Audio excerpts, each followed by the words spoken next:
The pledge.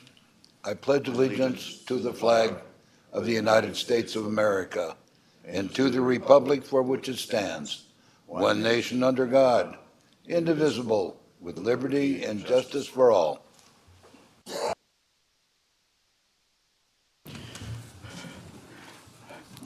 I do wish the public to know that we are going to attempt to reinstate the invocation prior to our meetings in the future.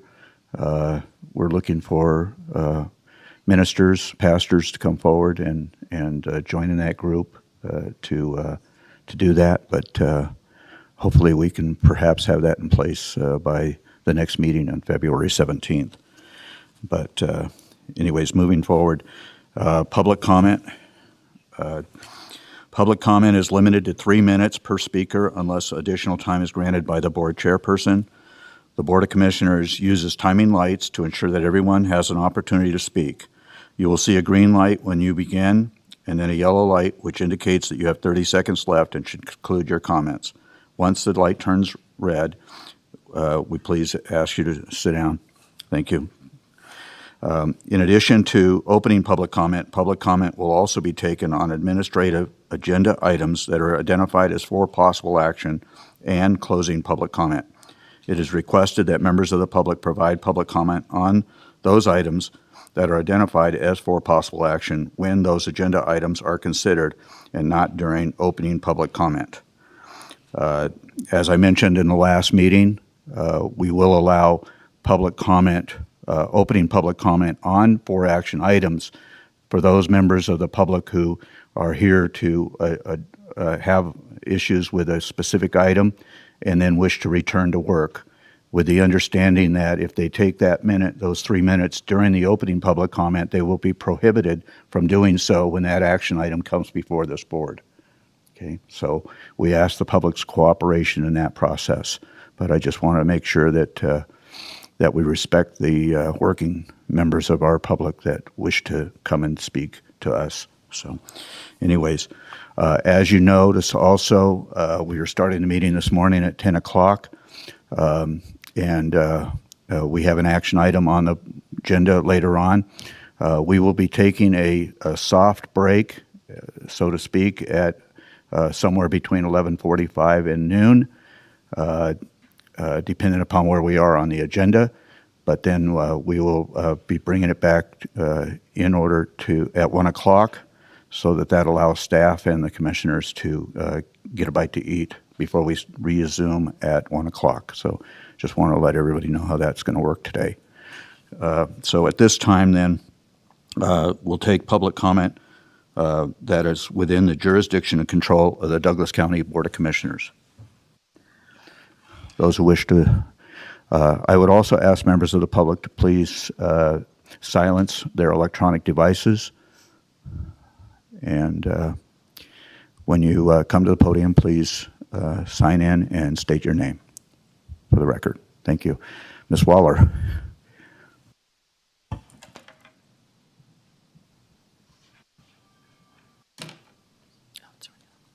Good morning, Ellie Waller.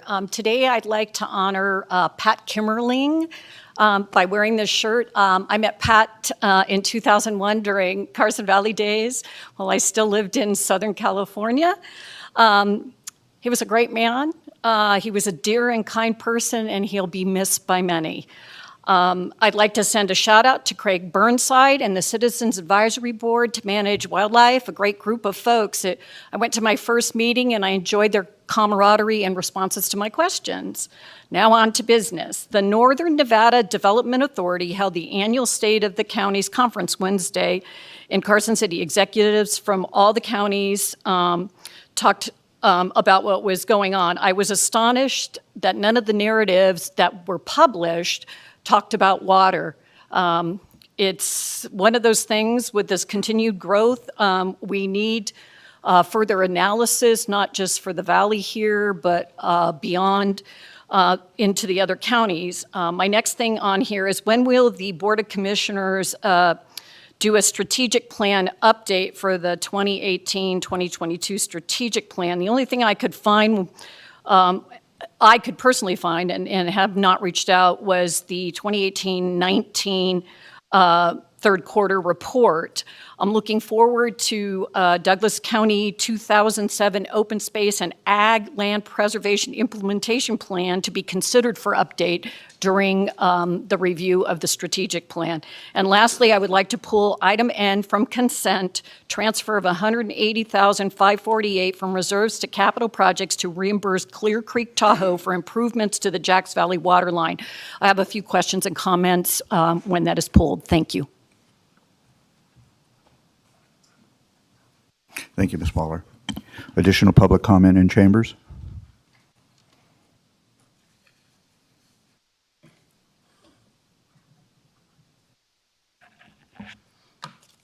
Ted Gaines, I'd like to present you with a couple documents for the board to have.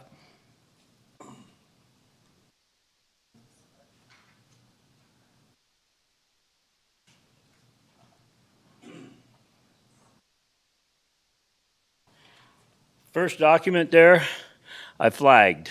It's a recorded note made to one of our inspectors. Now, it's not illegal to borrow money, private money from people, but Mr.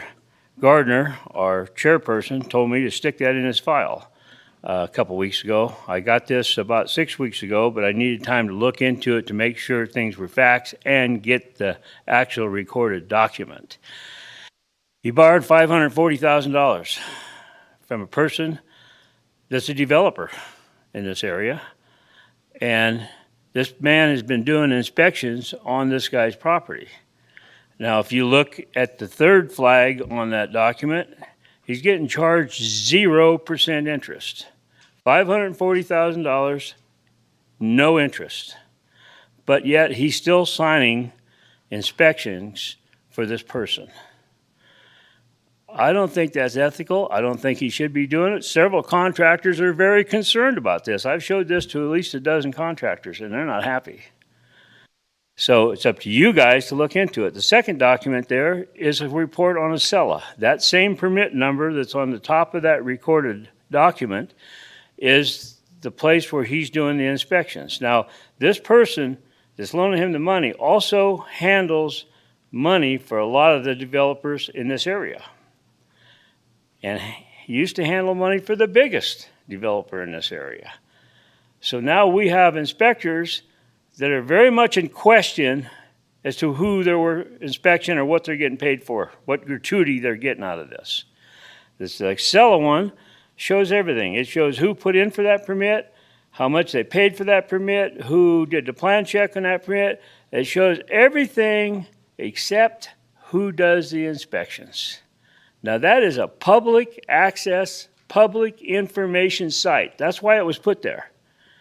You go into Acela, you can't get the inspections on any house. This guy's also had a house here that had a couple problems in it. He's got other buildings here. We can't find out who is doing any of the inspections.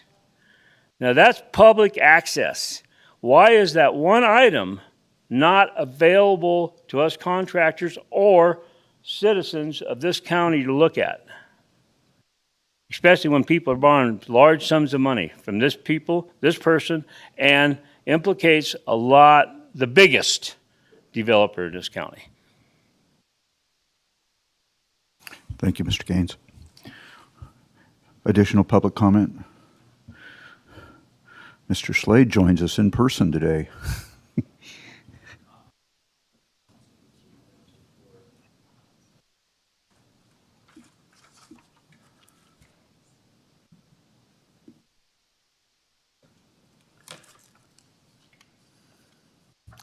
Jim Slade.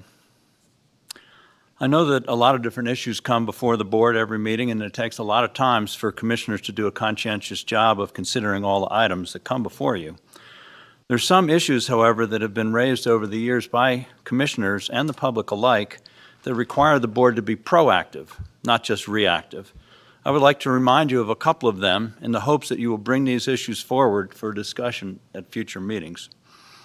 First, I think we can all agree that we want to maintain our rural character, protect our small businesses, and retain the traditional atmosphere of our towns. The best way to do that, which has been suggested by previous commissioners, is to have an ordinance that prohibits big box stores south of Micah Drive. It's accepted at this point that they are okay in the North Valley Plaza, but allowing them on the outskirts of Minden and Gardnerville would endanger the small businesses there and would spoil the traditional character of the area. Lots of communities have such ordinances. I would urge you to ask community development to bring one forward for discussion and a vote. Secondly, concerning clustering. For starters, let me point out that I live in Douglas County's first cluster development, which was approved in the late 80s. At that time, there was no bonus for clustering. The landowner simply clustered the allowed homes in one corner of the property and put the rest in a conservation easement. That was good planning. Some years later, when clustering had not taken off as hoped, it was proposed and passed to give a 50% bonus on the number of homes. In my opinion, that was still good planning. Some years after that, however, when clustering still hadn't taken off, community development brought forward a proposal to make the bonus 100%.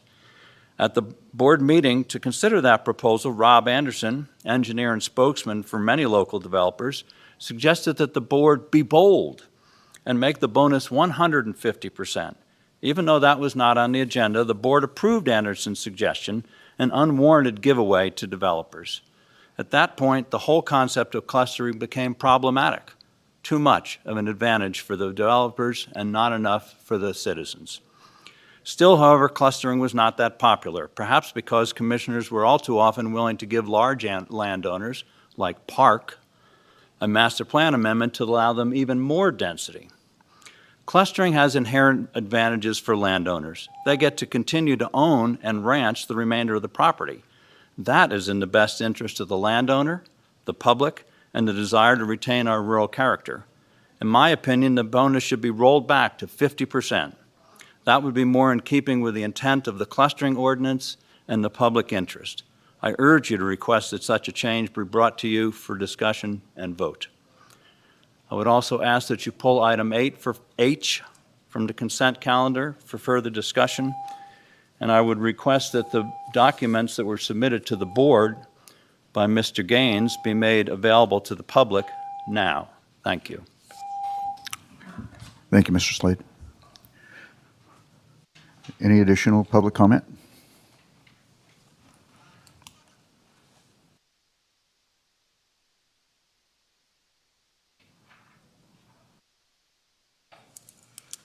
Hi, my name is Catherine Powell, and I'm here from the Douglas County Leadership Program from the Chamber of Commerce, and I just wanted to introduce myself.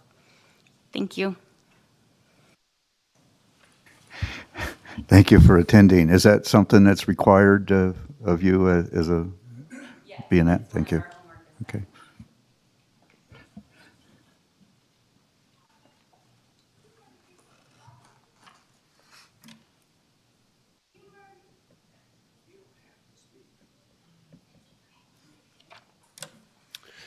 Good morning. My name is Rick Kuntz. I just want to take a quick second to introduce myself. I work across the street at the Sheriff's Office for Sheriff Dan Coverly, and I was recently promoted to the rank of captain in January. I'm also a member of the 2022 Douglas County Leadership. So again, I just wanted to take a quick second to introduce myself, say hello. Thank you. Officer Coons, congratulations on your promotion.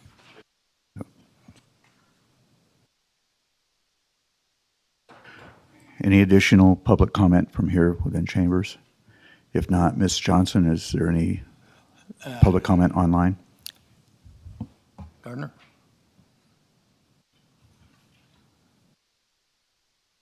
Man, Well, we're in public comment. I'll come back to you after public comment if you don't mind. Is that okay? Thank you, Mr. Chair. Marsha Johnson for the record. At this time, there's no public comment online. Okay. Now I guess you're up. I'd like to pull item B. I'm not familiar with all of these, with this lease, and I'd just like to ask a few more questions about it.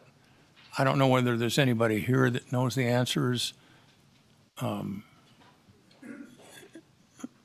don't know about the lease, but anyway, I'd like to pull it for further discussion. Okay. Thank you, Mr. Ingalls. Okay. Before we move on, number one, Ms. Waller, we do intend to have a public forum in regards to the strategic plan, and we'll bring that forward as we progress through this year. But that should be done fairly soon. Also, Mr. Gaines, you did call me several weeks ago, and as office staff knows, I've been looking for that file in my file since that time when I asked you to drop it off. So anyways, I'm glad that we finally have it, and I'll pay attention to that when I look at it. Thank you. Anyways, with that, we'll go to the approval of the agenda for possible action, approval of the proposed agenda. The Board of Commissioners reserves the right to take items in a different order to accomplish business in the most efficient manner, to combine two or more agenda items for consideration, and to remove items from the agenda or delay discussion relating to items on the agenda. As I look through the agenda before I call for a motion, it appears that item 4 and 5, or item 4 and 6, should be following one another, so I will be moving item 5 or item 6 immediately after item 4, and then we'll address item number 5. So just so the public is aware of what we're going to do on that. Okay. So at this time, I would entertain a motion for approval of the agenda. Mr. Chair, I move that we approve the agenda as presented with the exception of the change that you made. I'll second it. Okay, motion by Commissioner Rice, seconded by Commissioner Tarkanian. Any discussion on the motion? All those signify by saying aye. Aye. Okay. Approved 5-0. Moving on to the consent calendar, I would entertain a motion to approve the consent calendar as presented, minus items B, that has been pulled by Commissioner Ingalls, item H, and item N. All three of those items will move to the administrative calendar. So I'll entertain a motion to approve the consent calendar minus those three items. So moved. Have a second? Second. Okay, motion by Commissioner Rice, seconded by Commissioner Tarkanian, to approve the consent calendar minus items B, H, and N. That will be moved to the admin calendar. All those in favor signify by saying aye. Aye.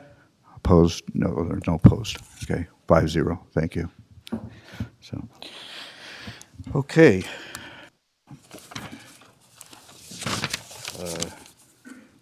At this time, then, we will go to those items that were moved to the admin calendar.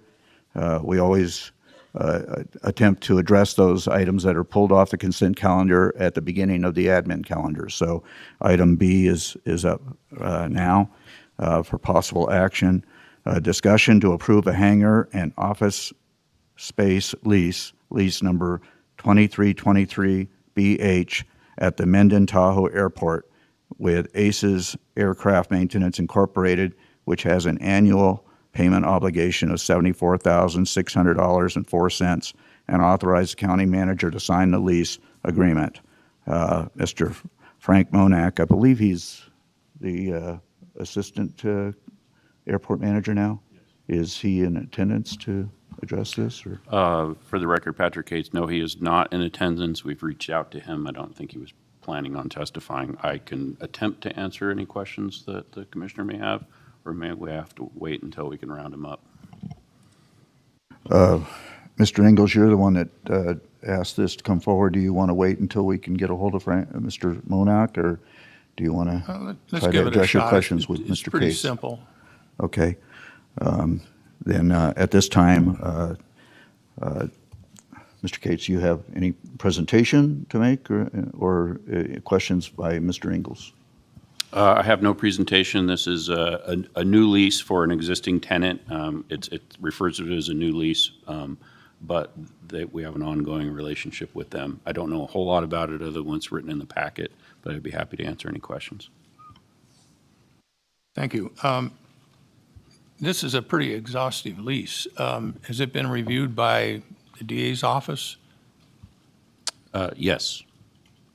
And I was under the understanding that at the airport had a lease for the ground, or they didn't actually lease the hangars. And this is different. This appears to be the ground and the hangar. For the record, Patrick Cates, so there is a variety of leases. You are correct, Commissioner. A lot of the leases we have are for the land, and then somebody else builds the hangar or owns the hangar. You see a lot of those come before this board, but the airport, we do actually own hangars, and I forget which percentage it is of them, but we do own quite a few hangars and buildings, and we do lease them out, as well as land leases for people that own the hangars that they build. Thank you. Okay. Any other commissioners have any questions regarding this item? Sensing none, this is for possible action items, so we'll go to the public for public comment on item B. Is there any public comment in chambers? Seeing none, Ms. Johnson, is there any public comment online? Thank you, Mr. Chair. Marcia Johnson for the record. At this time, there's no public comment online. Mr. Chairman? Sensing that, we'll come back to the board. Mr. Turkanian? I'm looking at the packet. What was the lease rate before this? I do not have that information. Okay, it's an existing tenant, and he's signing a lease. Usually they just file an amendment for an extension. This is a new lease. I was just wondering why they would do that and what the rent increase has been. I also noticed the annual bumps are 2%, which is a little bit less than a 3% normal rate. I don't know if you have the answers for that, but if you do, we'd appreciate it. I don't have specific answers for that. I didn't negotiate the lease.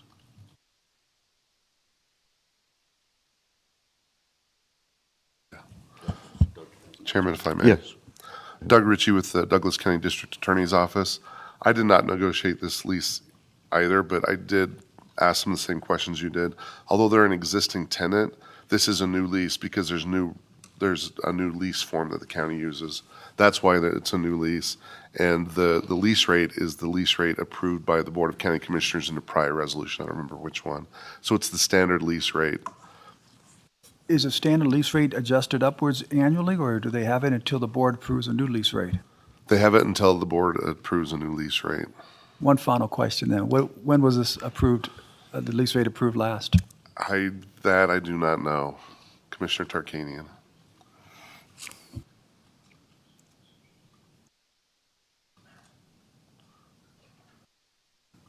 Any additional questions? Mr. Chairman, Yes, Ms. some interesting points have been brought up that we don't have answers for, so I would suggest that we table this item until the next meeting. I have a motion to table by Mr. Noah Sad. Do I have a second? I'll second it. Seconded by Mr. Turkanian. Any discussion on that motion? Sensing no discussion, all in favor signify by saying aye. Aye. Okay, that passes 5-0. This item will be tabled and hopefully be brought back to us at our February 17th meeting with those questions. Thank you. Okay, moving right along. Also, item H was pulled from the consent calendar, so I'll read that into the record. For possible action, discussion to approve a $619,000 contract with RFI Enterprises Incorporated for the installation of security cameras in the Douglas County Jail located in Minden, Nevada, and authorize the county manager to execute any required documents. And that item is being presented by Under Sheriff Elges. Good morning, Chairman. Under Sheriff Ron Ilgus for the record. The camera system that the Sheriff's Office is trying to install is new updated technology. Obviously, the technology we had before is outdated, runs off a different system. This is a cloud-based system. And why this is so much more important is it's going to catch and capture areas of the jail that are not being captured currently with the camera system we have. The technology is such that it is able to now catch movements where, like, if somebody's fighting, it's going to immediately notify the control room, hey, there's an incident going on, or maybe somebody's having a heart attack, because there's so many monitors inside the control room, they can't obviously watch them all. So this new technology is going to save, hopefully, some people. We did have an incident recently in the jail. Without a motion sensor camera, we might not have caught that and stopped something really bad from happening back there a couple of days ago. So we initially started out at about $480,000 for this project, but we didn't have prevailing wages, some other things, some wire pulling in there, so we had to ask for more money, which was you guys graciously gave us to get this program started and secure the facility even more. Thank you. Commissioners, questions? I just had a quick question. I was asked whether or not this was a wireless system or was it hardwired. It's a cloud. It'll be a cloud-based system. It's wired in, but it's going to go to a cloud, so the storage will be off-site. We'll be able to store longer time periods. I think 30 days minimum. So we'll be able to store more and be able to, in case you have to go back, for instance, if we find out later. Thank you. This is an action item. I believe Mr. Slade asked this item to be pulled, so.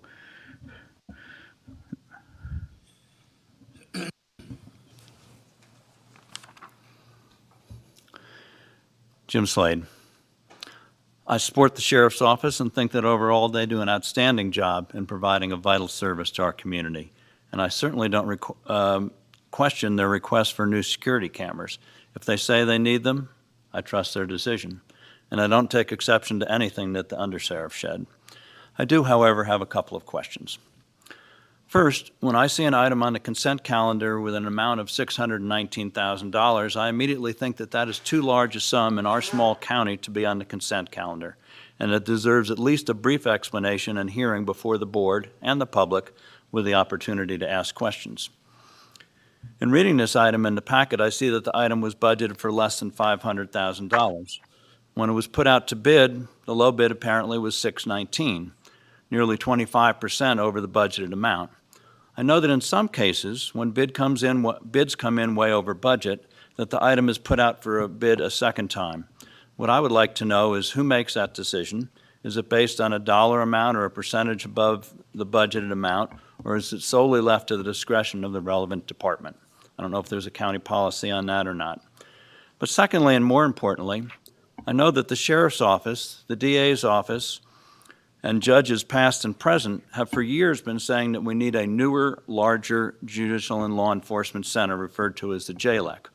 I have listened to their reasoning and I agree with them. I also know that this is a priority for Chairman Gardner, as it is for other commissioners.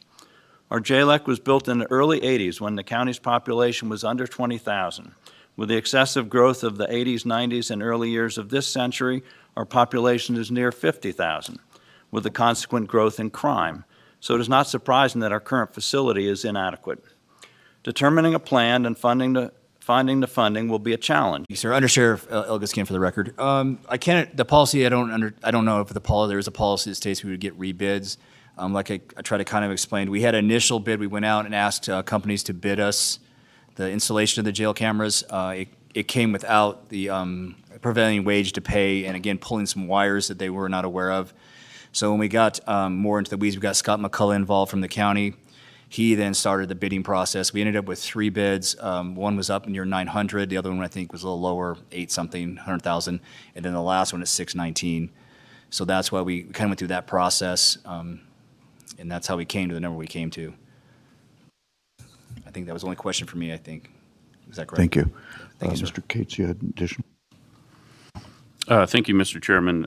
Just to add on about the bid process, we do have a county purchasing policy that has a bid process described in that. I don't know all the particulars of this one, but the undersheriff described that pretty well. And it was overseen by Terry Willoughby, reviews it. Scott McCullough in my office is the one that did the bid, so I'm confident that it complied with county policy. In terms of having a public hearing on this, and the amount of this expenditure, I would just point out that the board did approve this as a project, and it was discussed at that time, as well as we also brought forward the increase in cost because of the wire pulling and to match the bid, and the board reviewed and approved that a few meetings ago.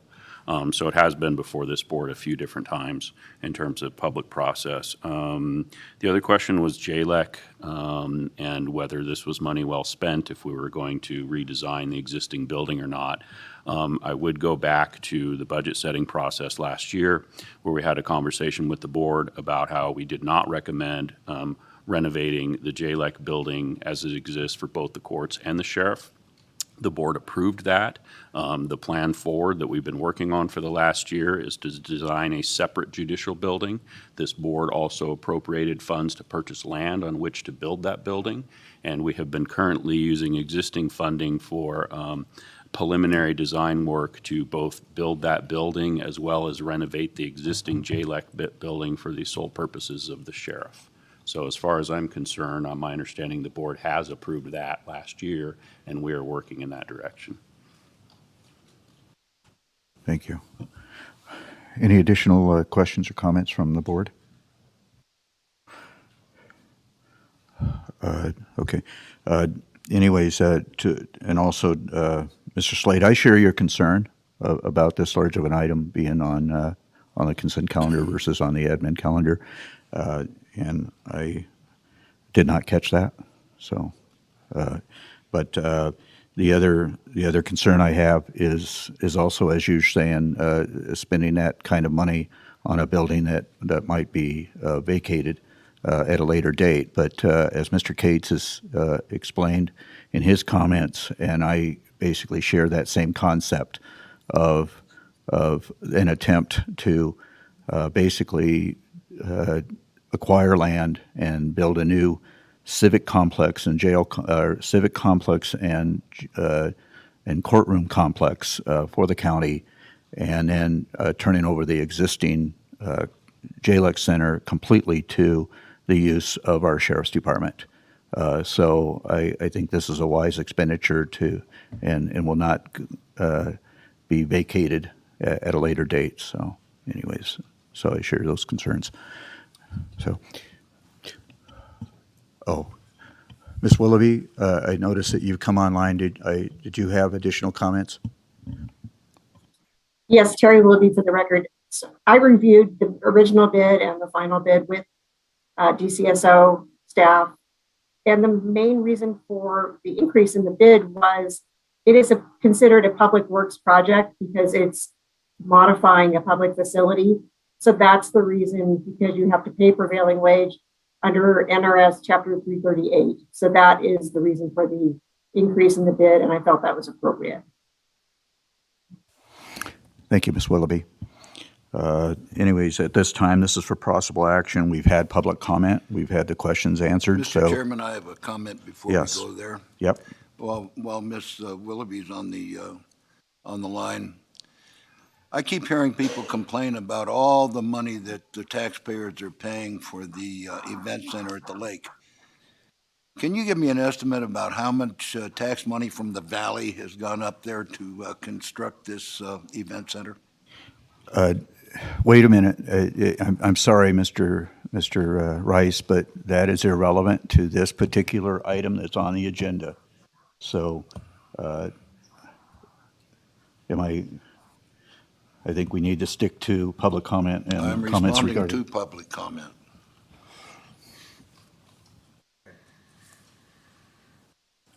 Go ahead. Chairman, if I may. Doug Ritchie with the Douglas County District Attorney's Office. Although public comment did start talking about the JLEC and the funding for it, this item is solely about the camera upgrade. And so we could limit the conversations to that. It'd be appropriate. Thank you.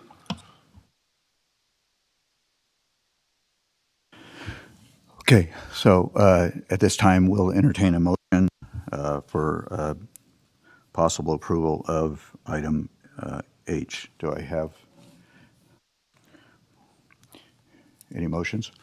Mr. Chairman, I move that we approve a $619,000 contract with RFI Enterprises Incorporated for the installation of security cameras in the Douglas County Jail located in Minden, Nevada, and authorize the county manager to execute any required documents.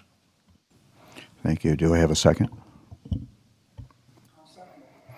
Okay, motion by Commissioner Rice, seconded by Commissioner Tarkanian to approve the $619,000 contract with RFI.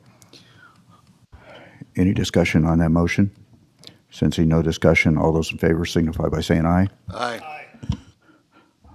Motion passes 5-0. Thank you. Thank you, sir. Thank you, gentlemen. Thank you, Mr. Ingles, or Elgis. And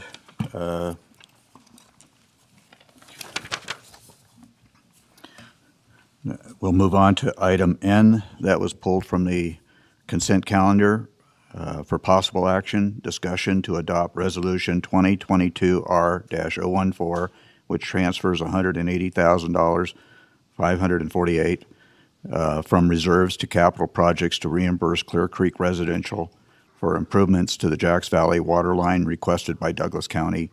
And Ms. Willoughby. Yes, Terry Willoughby for the record. This is an administrative action, a cleanup item, if you will. There was a reimbursement agreement authorized by the prior Board of Commissioners on February 17th, 2016. However, there wasn't a budgetary action associated with it. So this is a cleanup to authorize that budget with the amount that the county was legally obligated to pay under that agreement. I'm happy to answer any questions. Thank you. Any questions from the board?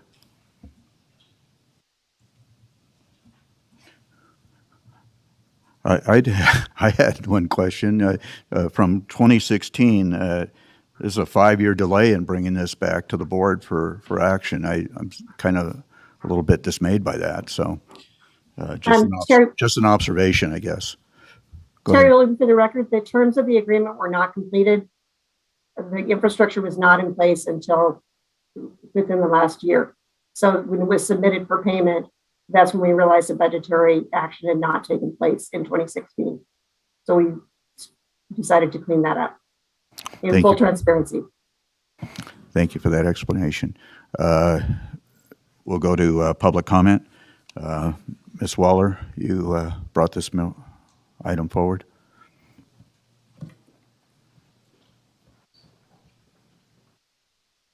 Thank you for the opportunity. I did read the first and second development agreements, which are for infrastructure amendments that have been brought forward by Phil Ritger. The proposed development agreement will not be detrimental or cause adverse effects to adjacent property owners, residents, or the general public, and those provisions. I disagree how this all got approved. The development agreement was submitted, relates specifically to the reimbursement of construction costs for required offsite improvements to develop Clear Creek Tahoe. My disagreement is the cost that the taxpayers of Douglas County. I understand hookup fees that were negotiated go back to the county coffer. I'm wondering, has any other development agreement like this been requested and approved? And just for your information, the last 2 years, Clear Creek Tahoe has made approximately $200 million in sales.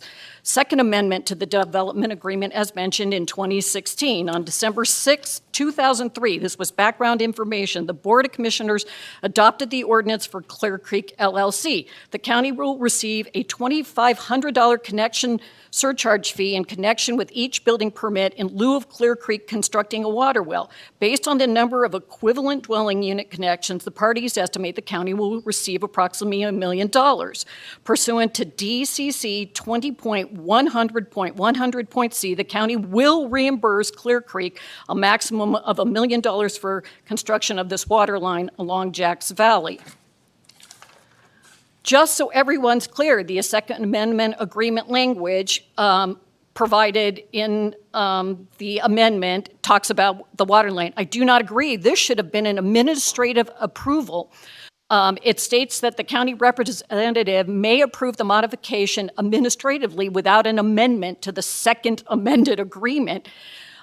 This is not in the best interest, or may be in the best interest of the county or the taxpayers, because it does or may, if they request another amendment, will need additional funds that could come from the general reserves.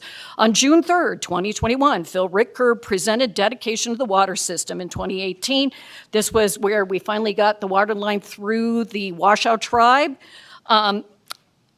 Is this the last payment on the second amended, or has any construction commenced or completed since June of 2021, since Phil originally requested this reimbursement? Now, my general question is, what is a current connection fee surcharge priced at? In the future, any project, specific plan, development plans, et cetera, should have the fees reevaluated and reassessed to current day structure. This could be a good amendment for Title 20.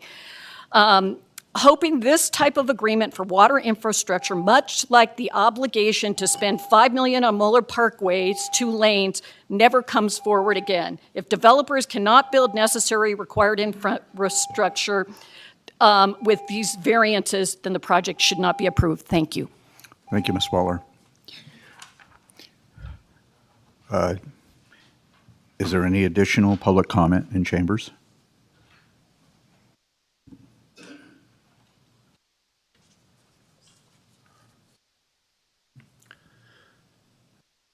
Jim Slade. I have often said that the Clear Creek project, which is a party to this agreement that was approved at the turn of this century by a 2-to-1 vote, by the way, was the worst board decision this millennium. It was approved for an area that had FR 19 zoning and was specifically called out in the master plan as the, quote, highest priority for preservation. To approve a receiving area up there, so far away from any urban services, was completely unacceptable and contrary to the letter and intent of the master plan. So anytime that a Clear Creek issue comes before the board, I'm concerned. Of course, I considered it the worst decision this millennium until Commissioners Penzel, Walsh, and Rice approved the park project and its dubiously transfer of receiving area from Topaz to the heart of the Carson Valley, but that's a different topic.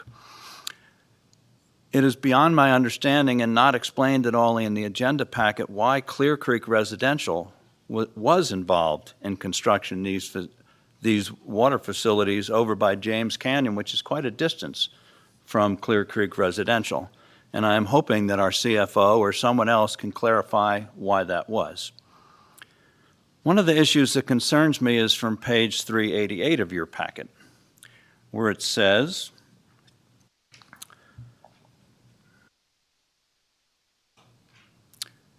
these improvements were done to, quote, provide additional capacity for future growth, unquote. What future growth? Future growth that has not been approved yet? Is there proven capacity in our aquifer for this undesignated future growth? And what particularly comes to mind is another project of Clear Creek, of one of the 30-plus Clear Creek entities in our county, and that is the so-called Schneider Ranch proposal, which has not come before this board yet, but is almost certainly will. That the applicant there is Clear Creek OS LLC. That is described in the state information as a foreign limited liability company based in Delaware, involved in forest products. Yet they are proposing to build 61 homes where they are currently allowed far less than that. And is this a party to the agreement? Is the water that's being developed at James Canyon to provide water for that development? Water that we may or may not have? That is something I think you need to look into. And I believe that the complicated strategy of the Clear Creek companies is something that should be of concern to all citizens. Thank you, Mr. Slade. Any additional public comment in chambers? Ms. Marcia, is there anything online? Thank you, Mr. Chair. There's no public comment online. However, Terry and Phil are online. They might have a comment they'd like to make. Yes, there were several questions posed. So, Mr. Richter, Ms. Willoughby, which would you prefer to go first? Terry Willoughby, I'll go first. We had a legal obligation to pay under the terms of this agreement. Payment was submitted, was approved for payment. This was strictly the financial transaction to be transparent with the board and true up the budget and make sure that it was in place to cover the legal obligation of the county. As to the terms of the agreement, I will turn that over to Phil, but the agreement was already approved by the board. And so in my mind, it was legally obligated. Thank you, Ms. Willoughby. Mr. Richter? Yeah, Phil Richter, Director of Public Works, for the record. As has been pointed out during public comment, these agreements with Clear Creek date back to around 2003, with updates going forward. The 2014 timeframe, when this was probably being negotiated prior to my time here, was dealing with the water line extension along Jacks Valley Road, and had to do with going through the Washoe tribal land, and that project got put on hold. So if you're asking one of the questions being asked here was why such a delay in this project, it was because of that. And by the way, though, that project was not completed until this past year. So that's the water line extension through Jacks Valley was completed in 2020, and hence bringing this forward, or 2021, bringing this forward now. The dedication of the water line out of Clear Creek to the county back in 2018, 2019 timeframe was the infrastructure on site in Clear Creek itself. That was built by the developer and then dedicated to the county, to the utility, because without the utility owning that infrastructure legally within the rules of NDEP in the state, we can't actually provide service unless we own the system.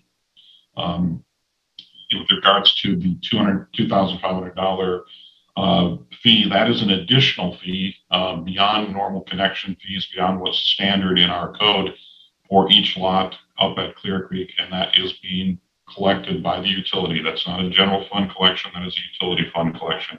By the way, I should mention that most of all these development agreements and funds are actually through the utility, not through the general fund. In terms of financing, so even this with the transfer here is really not the general fund transfer. This is from capital reserves and the utility to pay for utility infrastructure. With regards to the reason for the Jacks Valley water line, it is really more of an operational issue than it is capacity issue. And operationally, the linkage between when we're moving water around the valley, we now have the ability, because of that Jacks Valley water line, we have the ability to move water from the east side of the valley to the North County area around into Genoa and have redundancy in our system. So really what it provides to the utility now that it's in place is redundancy and service redundancy, and the ability that if we have a well go down, if we have a serious issue with one part of our system, we can supply water and maintain safe drinking water standards for the residents within the northern part of the county because of this extension that didn't exist before. Operationally as well, and it's really, this gets into the weeds in terms of the hydrodynamics of a water system, but when you're dealing with mountains, elevation, and tanks, the ability to connect the Clear Creek system, a high elevation system, back down to the water tanks on Jacks Valley in the Montana area, so both the Genoa Lakes area and even into the Genoa area, allows us to have pressure balances and control over the system without high pressure zones or without zones that would be very difficult to maintain. When the system at Clear Creek was first brought online as a result of this line of the difficulties of getting the line extended through Jackson and through the Washoe tribal area. We had a very complicated, very well, I'll just say complicated control system in place in order to move water up the mountain without a secondary reservoir, without a buffer zone in there. This allows for that and simplifies the operational parameters for the water utility and makes it more cost effective for us to be able to supply water to our customers. So I think I've covered everything, but if I have not, feel free to ask more questions. Thank you, Mr. Richter. I sense we have a question from Mr. Ingalls. Phil, I don't know if this is your jurisdiction. It might be more of the enterprise fund, but Clear Creek was in arrears on hookup fees of several thousands of dollars. Are those all current now?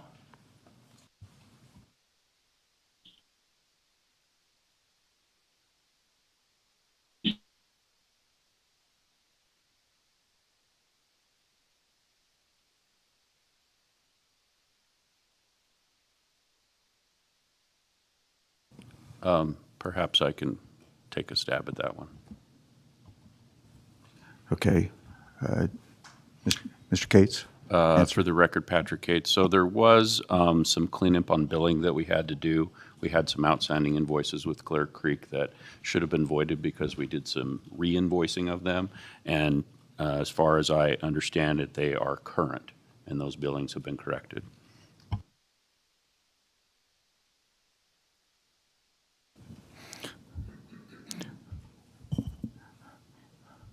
It looks like we are. Okay. Are there any additional questions by the commissioners to either Ms. Willoughby or Mr. Richter? Sensing none, and we've had public comment, I'll entertain a motion. Can we comment before the motion? Yeah. Would you comment after the motion? I mean, if you have questions, sure. Yeah, well, there was a lot of really good points brought up by the speakers today, and I don't understand the answers to those very important questions. Now, legal counsels advise us we have a legal responsibility because of the contract, and if there is, I feel probably most inclined to have to vote for it. But I would like to table this until maybe the next meeting so I can get a better understanding of some of the questions that were raised by the speakers. Now, I'm new to the community, and I may not know this as well as some others. This is going back to 2003. If I'm the only one who feels this way, I certainly understand, but I feel a little uncomfortable making a vote on this until I have some better answers. Okay. Additional comments from commissioners? Okay. So Mr. Turkanian is suggesting a possible motion to table. Is there? Wasn't a motion. It was a statement based upon my understanding of the issues. And I think the other 4 board members have to decide if they feel they understand it well enough they want to vote yes. I'm certainly not going to vote against something that we have a legal obligation to do. We're going to lose in court. I don't understand some of the, I don't have the answers to some of the very good questions that were brought up today. Yes, I understood that, and I, if there's an interest in the board to bring forward a motion to table, then I will entertain that. And if there's a motion to approve this, I will entertain that. If there's a motion to deny it, I will entertain that. Okay, Ms. Willoughby, was there additional questions by the commissioners to Ms. Willoughby? Mr. Ingalls, I know you had a question regarding billing, and Ms. Willoughby may have a better understanding of that answer. I don't know. Chair Willoughby, for the record, this item is not about the approval of the contract. It's only the budget for the contract payment. The payment will be made because it was a legal obligation. This item is just taking the money from fund balance and being transparent and putting it in the budget to cover that payment. I just wanted to clarify that. And yes, to my understanding, Clear Creek is current on all their billing. Thank you. This is just a cleanup item. We're being transparent that the budgetary item was not authorized at the time of the contract approval. So the finance department is bringing this forward to appropriate the funds from the reserves of the utility fund. Thank you. Also, I'll entertain any motion that the commissioners want to bring forward. Can we ask a question on that? Yes?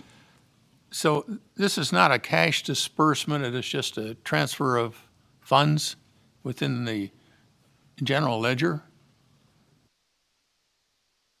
Yes, that's correct. It's the budgetary action for the payment.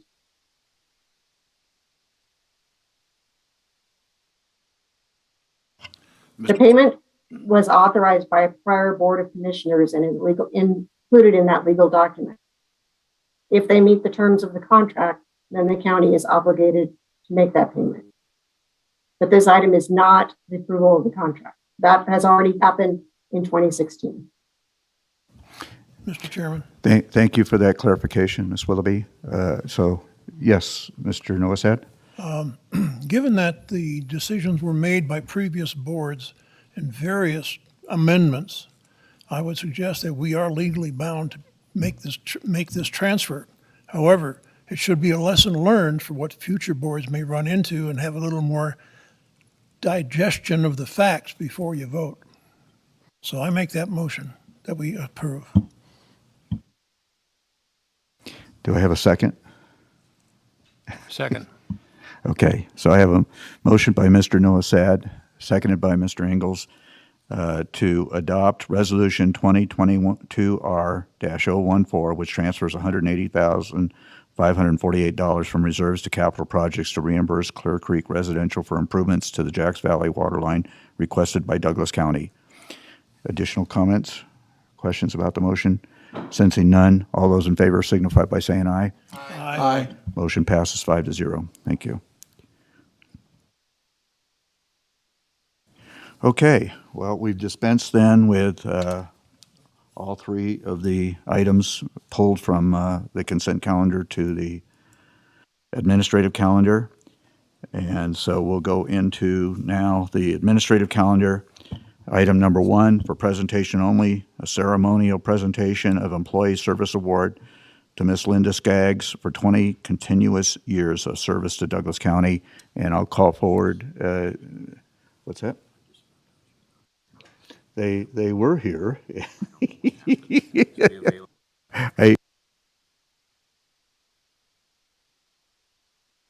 Okay, so apparently I did see Miss Skaggs, and are they here? Oh yeah, maybe they are.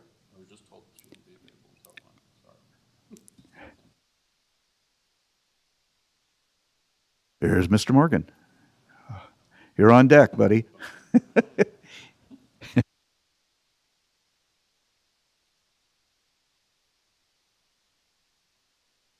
Okay, now I have some concerns of who is watching the board over there.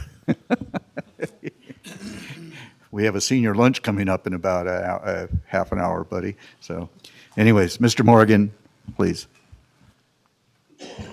Scott Morgan, Community Services Director. We are here to honor Linda Skaggs. Linda, would you please come up? Do we have the plaque? I was just down in South County, oddly enough. So, Linda, can everybody hear me fine? Are you picking me up on the mic? I'll turn around. Linda Skaggs is our transportation manager, supervisor, and responsible for the development of what is referred to as probably the finest rural transit system in the state of Nevada. We get a lot of accolades for how we operate our transit system and how we function and serve our community. We are a model for many of our rural counties that would either like to have a transit system or currently operate a transit system. And a lot of that credit goes to Linda for managing it, and she has been doing it for quite some time, and we deeply appreciate all your efforts. Linda, it's particularly proud of us to bring you up here today. Linda's had a rough year this last year. Some personal tragedies have affected her family, but it has not affected her work. And so we are so very, very pleased, so very, very proud of how you have transitioned through that process, how you have handled and conducted yourself, and you have a very, very stellar career. We're looking forward to you finishing that career in Douglas County and carrying on with the DART transportation system. So we have a number of staff here that are here to welcome you as well, and appreciate your accomplishment and recognize your significant contributions to Douglas County, our residents. It's not just a public transit that Linda runs, but she is instrumental in our senior population.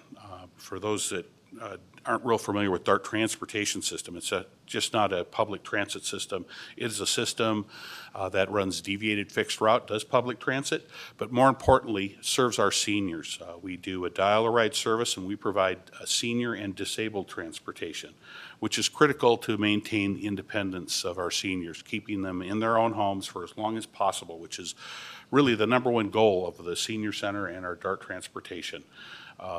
Transportation is independence, and it is super important to our community to be able to get groceries, make it to a medical appointment, come to the Senior Center for lunch, and if you are disabled, exercise that freedom by being able to dial up and get a transit service anywhere that they need to go. We take people to dialysis outside of our county. We take them to specialty medical appointments. Linda really is accomplished at, with the limited resources we have, making sure that if we're going to Reno for a doctor's appointment, we're going to bring 3 or 4 others. And so she will call doctor's office. Okay, we reschedule that to a Tuesday because we're going to Carson City on Tuesdays, and doctor's offices are always very accommodating in that respect. And so it's a bit of an art to run a transit system in a rural county. It takes some flexibility, some creativity, and that is the genius that is Linda. So congratulations on this accomplishment, Linda. Please join me in a round of applause for your work. Thank you so much. Linda? I'd just like to thank everyone here. I'd like to thank all of our commissioners and everybody here at the county. I'd like to thank our community services team members and my DART staff as well for helping us create this, being able to help our community. There is nothing that feels better than being able to serve your community and doing it in a way that is helpful. So I am pleased to be here for all these years and that you guys have all allowed me to have this position. Thank you very much.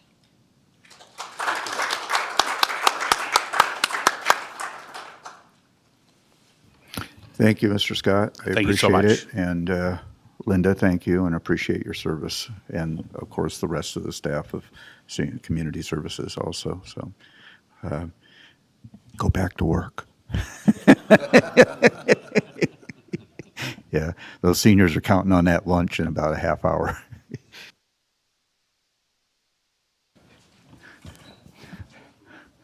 Okay.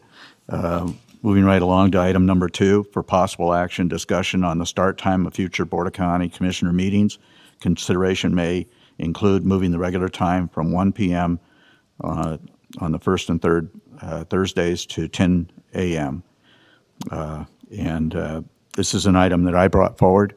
This item was basically, the genesis was in chats with our county clerk treasurer, Ms. Bergens, in regards to the fact that every time that we go past 4 o'clock in the afternoon, we incur overtime staff costs and eat into their personal time. And so out of consideration for that, I thought that this was worthwhile bringing forward to take a look at that in recognition of that issue. So anyways, based on that, are there any other questions from the commissioners? Mr. Ingles? We're here for the convenience of the public and not the convenience of the staff. And we noticed that the audience was pretty Spartan this morning. And it seems like we have more of an attendance at 1 o'clock. Just a comment. Thank you. Thank you. Any additional comments? Mr. Nosat? Chair, citing this morning at 10 o'clock, you mentioned that we're going to break for lunch at 12, come back at 1. And it would seem to me that if we want to have more participation in the audience, in the chambers, we should stick with the 1 o'clock time frame so those people who are working can plan to take off and eat a sandwich and then come here. That's just my comment. Thank you. Mr. Rice? Yes, Mr. Chairman. Looking at the audience, it looks to me like we have the same faces that we always have.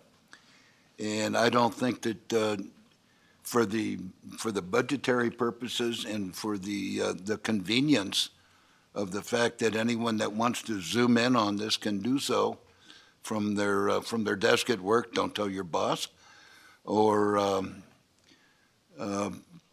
come here in person. I personally think that moving this to 10 o'clock is one of the best ideas I've heard in a while. So thank you.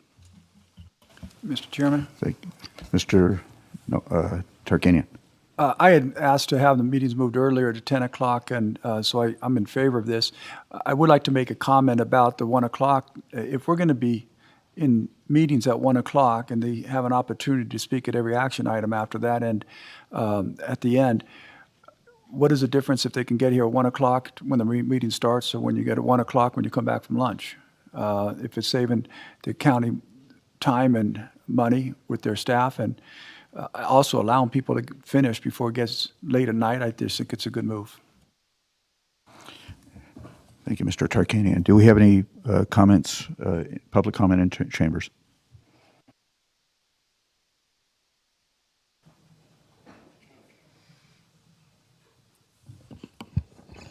Thank you, Elliot Waller. My only comment is, I come to all the meetings. I endure the marathons with the rest of you because I care about living here. My only comment would be, as you mentioned today, there will be a break. The public should be made aware that there's going to be a break if this does pass, so they can either bring lunch, know that they're going to go to lunch. Again, I bring snacks. I'm used to that. I've done this for 20 years up in Tahoe, so I'm familiar with how all of this runs. Same with TRPA meetings, any kind of large meetings like this. But yeah, the public should be made aware that there's going to be some break. And in evaluating your agenda, the scope, how big, you should try to publish what time that break is. So then people aren't sitting here in the morning. I know it's hard. Sometimes we pulled 3 items today, but just a suggestion to make it a little more feasible and help out the public as well as staff that needs to take a break as well. Thank you. Thank you, Ms. Waller. Any additional public comment?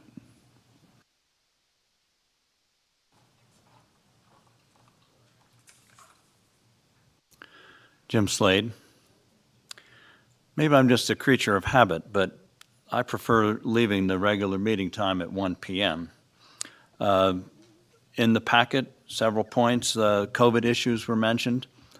Those, we hope, are transitory, although they have been stubborn in lasting this long, but the extra staff that's needed for that hopefully won't be needed much longer. And I would point out that one of the reasons I made a rare appearance here in the courtroom is because Zoom is inadequate. The sound quality is often terrible. It's, it's a good option for people that want to come in that way. For me, because there were a couple of issues I wanted to talk about today, I felt it was more appropriate to come to the meeting. For a lot of people like myself, I don't live particularly close to here, so I don't really feel like driving home and driving back during an hour-long break. And so I know often lunch is provided for the commissioners in the back room, not for us. We got to go out and find a restaurant and get it done and get back here. And for someone who's presenting, like today, if you're presenting item number 5, did you need to be here at 10 o'clock in the morning? Or can you just show up at 1 o'clock? Or are you taking too much of a risk? Also, as is mentioned here, the 1 p.m. start time was in part to facilitate public participation by some citizens who may find it easier to participate in the afternoon or evening. On the rare occasions when you have items of great public interest, like Park or like the Slaughterhouse. People want to come and they want to come and comment in public for the most part. A lot of them don't have access to high-speed internet. And I think it's, in those cases, you often set a time certain of 4 or 5 p.m., and I think that makes more sense. The average meeting time, I would say, for these meetings is 3 to 5 hours, with an average being around 4 in most cases. When you start at 1 p.m., you can finish by 5 p.m., more or less, with sometimes earlier, sometimes later, with 1 or 2 or 3 breaks along the way. That, to me, makes sense. Starting at 10 a.m. will necessitate a lengthy lunch break, as suggested by the chairman today, from 11:45 to 1 o'clock. That is pretty inconvenient, Today, you didn't get to agenda item number 1 until an hour into the meeting. If you don't want the district attorney or other important officers to have to come here and wait for a couple hours thinking maybe their agenda item's going to be heard before the lengthy lunch break at 11:45, a half hour from now. So I think it makes much more sense, not only for the public, but for county officials as well, to stick with the regular program and start at 1 p.m. Thank you. Thank you, Mr. Slade. Any additional public comment? Ted Gaines, I agree with Mr. Slade. You switch it to 10, now people are going to have to take the morning off to get here. If it's 1 o'clock, we do our business in the morning. Whether you're retired or a business person, you can take care of your obligations, things you got to do. You show up in the afternoon. You don't waste the whole day. If our county employees, like Mr. Slade said, have to start at 10, now we got them down here all hours of the day. So this sounds like maybe something that came up. Mr. Tarkington brought this up when he first got in here because he wanted to watch his kids play ball, and I don't blame him. I love to watch my kids, grandkids play ball. But when we take on a job, we deal with the times and things it's been, and it has been this way a long time. You change it. People have problems with change. I do. I think 1 o'clock is where it should stay, personally.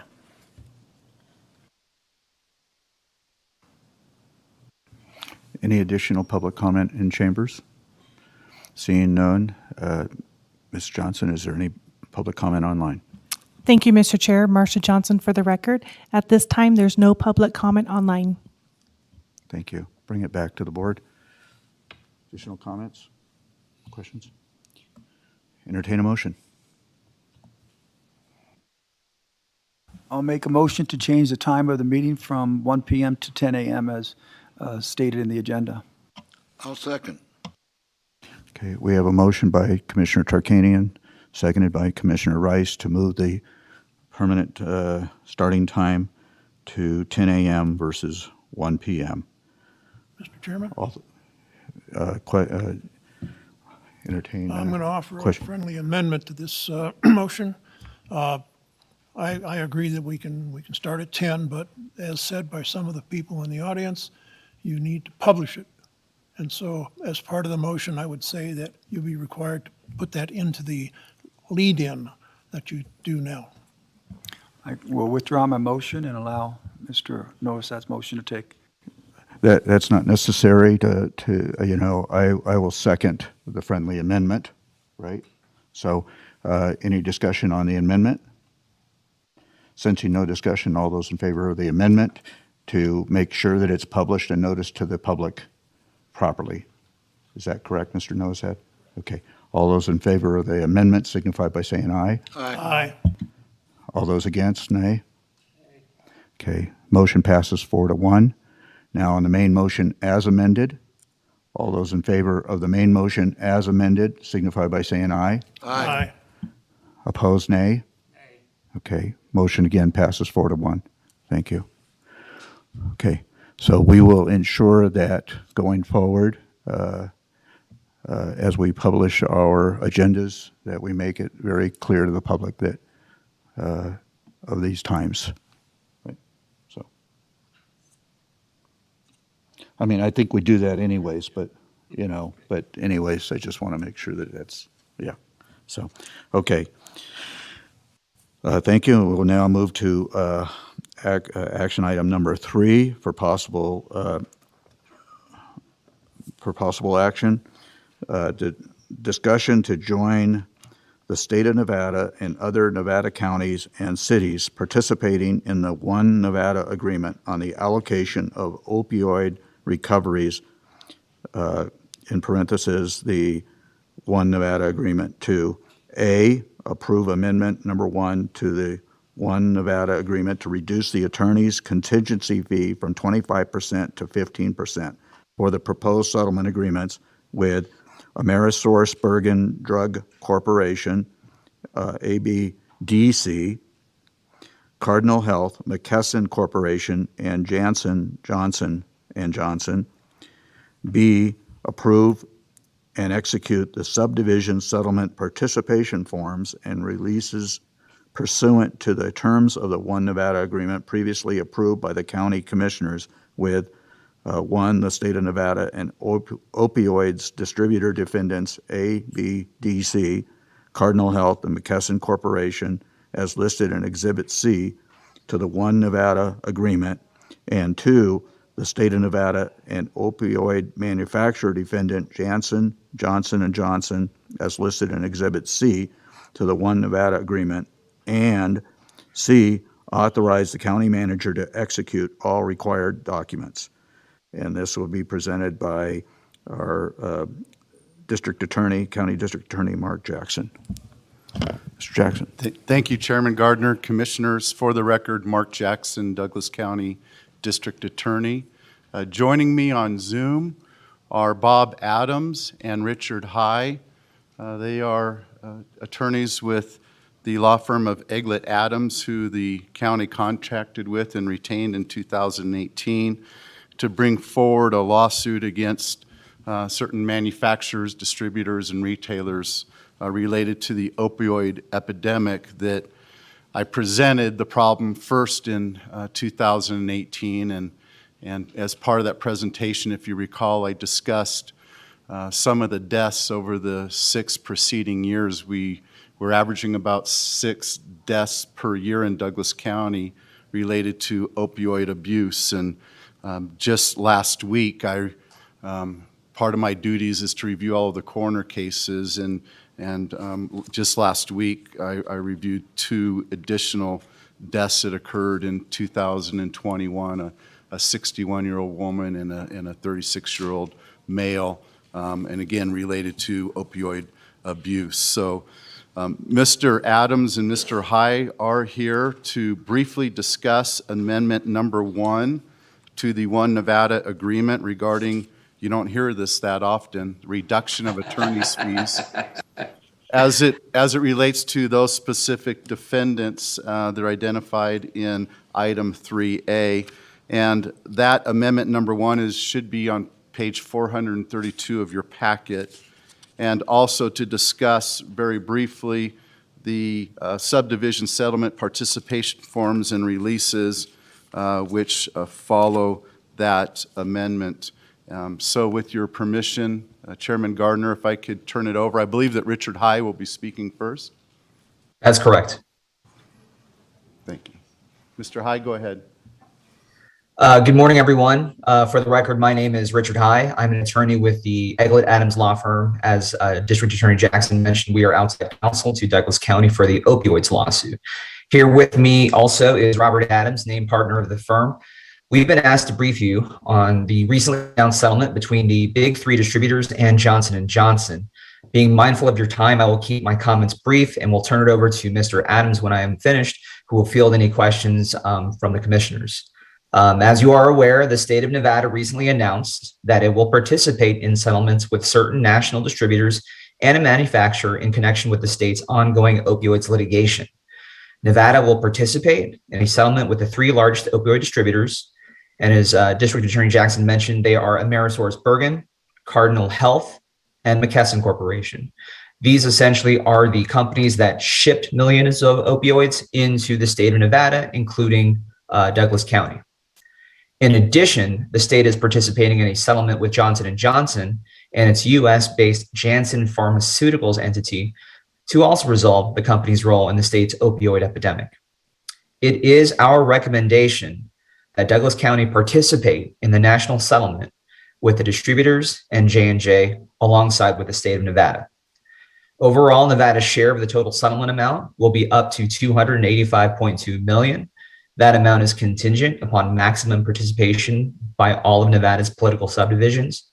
Stated in another way, if the more counties and litigating cities that join this settlement, that overall increases the total amount that the state would receive up to $285.2 million.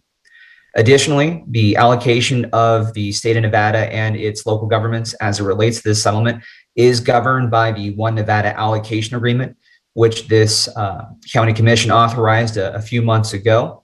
And I'd like to also point out too that this is a partial settlement with only 4 defendants. There are dozens more that are named in your lawsuit, as well as other Nevada local governments. And as such, our firms intend to pursue the full amount of damages entitled to Douglas County against these remaining defendants as this litigation progresses. So I just wanted to highlight the fact that this settlement is a partial settlement, but there are many more that we intend to go after. A few benefits of joining the settlement: Nevada cities and counties, including Douglas County, can receive immediate funds to begin their abatement programs. So in other words, your county will receive the money and it can be used to help constituents who have been adversely affected by this opioids crisis. It also eliminates trial risk against distributors and J&J and ensures a recovery against them. In other words, it'll make the claims stronger for the existing and remaining defendants in the case. And those defendants cannot hide behind other defendants. So it makes the case overall stronger. It'll allow us to streamline discovery efforts, and discovery is just a legal term that we lawyers use to describe the investigation process that occurs during the lawsuit. So it is my understanding that the Nevada Attorney General's office has provided Mr. Jackson and Mr. Ritchie with a few forms. The first are 2 forms, subdivision settlement participation forms that are referenced on your agenda. Exhibit B, I believe, is for participating in the Johnson & Johnson settlement, and Exhibit K is for the distributors, as well as Amendment number 1 to the One Nevada Allocation Agreement, which reduces the contingency fees for these 2 specific settlements from 25% to 15%. We would ask that you please approve these 2 settlement participation forms and the amendments on today's agenda, and return those signed documents to Chief Deputy Mark Kruger with the Nevada Attorney General's office by March 4th, 2022. And with that, I'll turn it over to the commission for any questions that Mr. Adams can answer for you. Mr. Chairman? Mr. Jackson? Oh. Oh, did I'm sorry. Go. I thought he was going back to us, but if you want to go to Mr. Jackson, you're the chair. Okay, so commissioners, do we have any questions of council?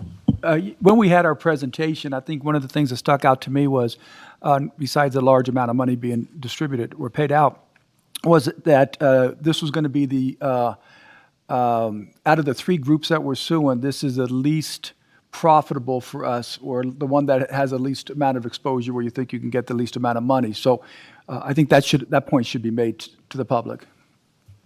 Yeah, I would, thank you, Commissioner. I would just couch it as this was the least culpable defendants that we have are the distributors. And then with regard to Janssen and J&J, you're absolutely correct with regard to the least amount of recovery would be against Janssen and J&J due to their low market share in the state of Nevada. So Richard did a phenomenal job in briefing you. I just want to point out one thing is that the way the settlement is broken down, it's $231,679,409. That's the settlement with the big three distributors. And that originally was being payable over an 18-year period, but they've accelerated. They didn't make last year's payment. Nevada had not participated into the settlement at that time. So Nevada will actually get two payments this year. First payment will be two payments, last year's payment and this payment, and they'll be made in April of this year. And then with regard to J&J, the national, most of the states that reached a settlement with J&J, their amount for Nevada is $53,508,792. And most states that settled with J&J, that was going to be payable over a 9-year period. When we negotiated with J&J, we got all but 5% of that payable all up front. So they'll pay that all but 5%. I think 5% is like $2 million and change. I didn't do the math, I apologize. But so close to 51 or around 51 million will be payable by J&J this year. I can't give you a date with regard to that one and when it's payable because it's really contingent on when we get all of these agreements signed, which is what we're asking for approval today. The two releases, and then also the addendum to the One Nevada agreement. As you may know, our contingency fee with the county is for 25%. But a federal judge has ruled with regard to these particular settlements only that 15% would be appropriate. And then the attorneys could apply to a fund that's been set up nationally and see if the attorneys would get some additional money from there. But I mean, there's thousands of lawsuits going on, so we'd have to we'll apply to that, but who knows what we will get. But even with that said, judges reduced our fees down to 15% to you guys, and so we just want you to sign that document and approve that reduction. I imagine that one will be signed pretty quickly. With that, I don't have any other comments, but I'm willing to answer any questions you may have. Commissioners, any questions? Okay. So I'm wondering, I'm sorry, Mr. Ingalls. Who has jurisdiction over the disbursement of these funds? And you're talking about in the state of Nevada, and who has the jurisdiction over what the counties get? The jurisdiction over the funds will be it's someone within the Attorney General's office, where all settlement funds come in through litigation. So it will go from a qualified settlement fund from the distributors. So the litigant that we're suing will place the money into that account, that AG account, and then it will be dispersed out pursuant to the One Nevada agreement, which all the litigating counties, well, actually all the counties, the litigating cities and the litigating fire districts and the state of Nevada agreed to this past summer. So there's a document called the One Nevada Agreement for Allocation of Opioid Funds, and it sets forth the formulas in there on a percentage basis on how much each city and county receives. That was important to get done over the summer because without that, settlements, the defendants weren't inclined to participate in any settlements because they want global peace for entire states. For example, here in Nevada, they don't only want the state of Nevada, but they want everybody else that is suing, that is, all the litigants. And so it was important over the summer that an agreement be reached, and it was reached by everyone. It took a lot of hard work with the state, the litigating cities and counties, as well as your district attorney's office, and it got done. And so now there's actually a calculator or a formula that can be inputted, and you can figure out what Douglas County's amount is. Unfortunately, you can't do that until the costs come off the top. So our fees are calculated after the costs are deducted.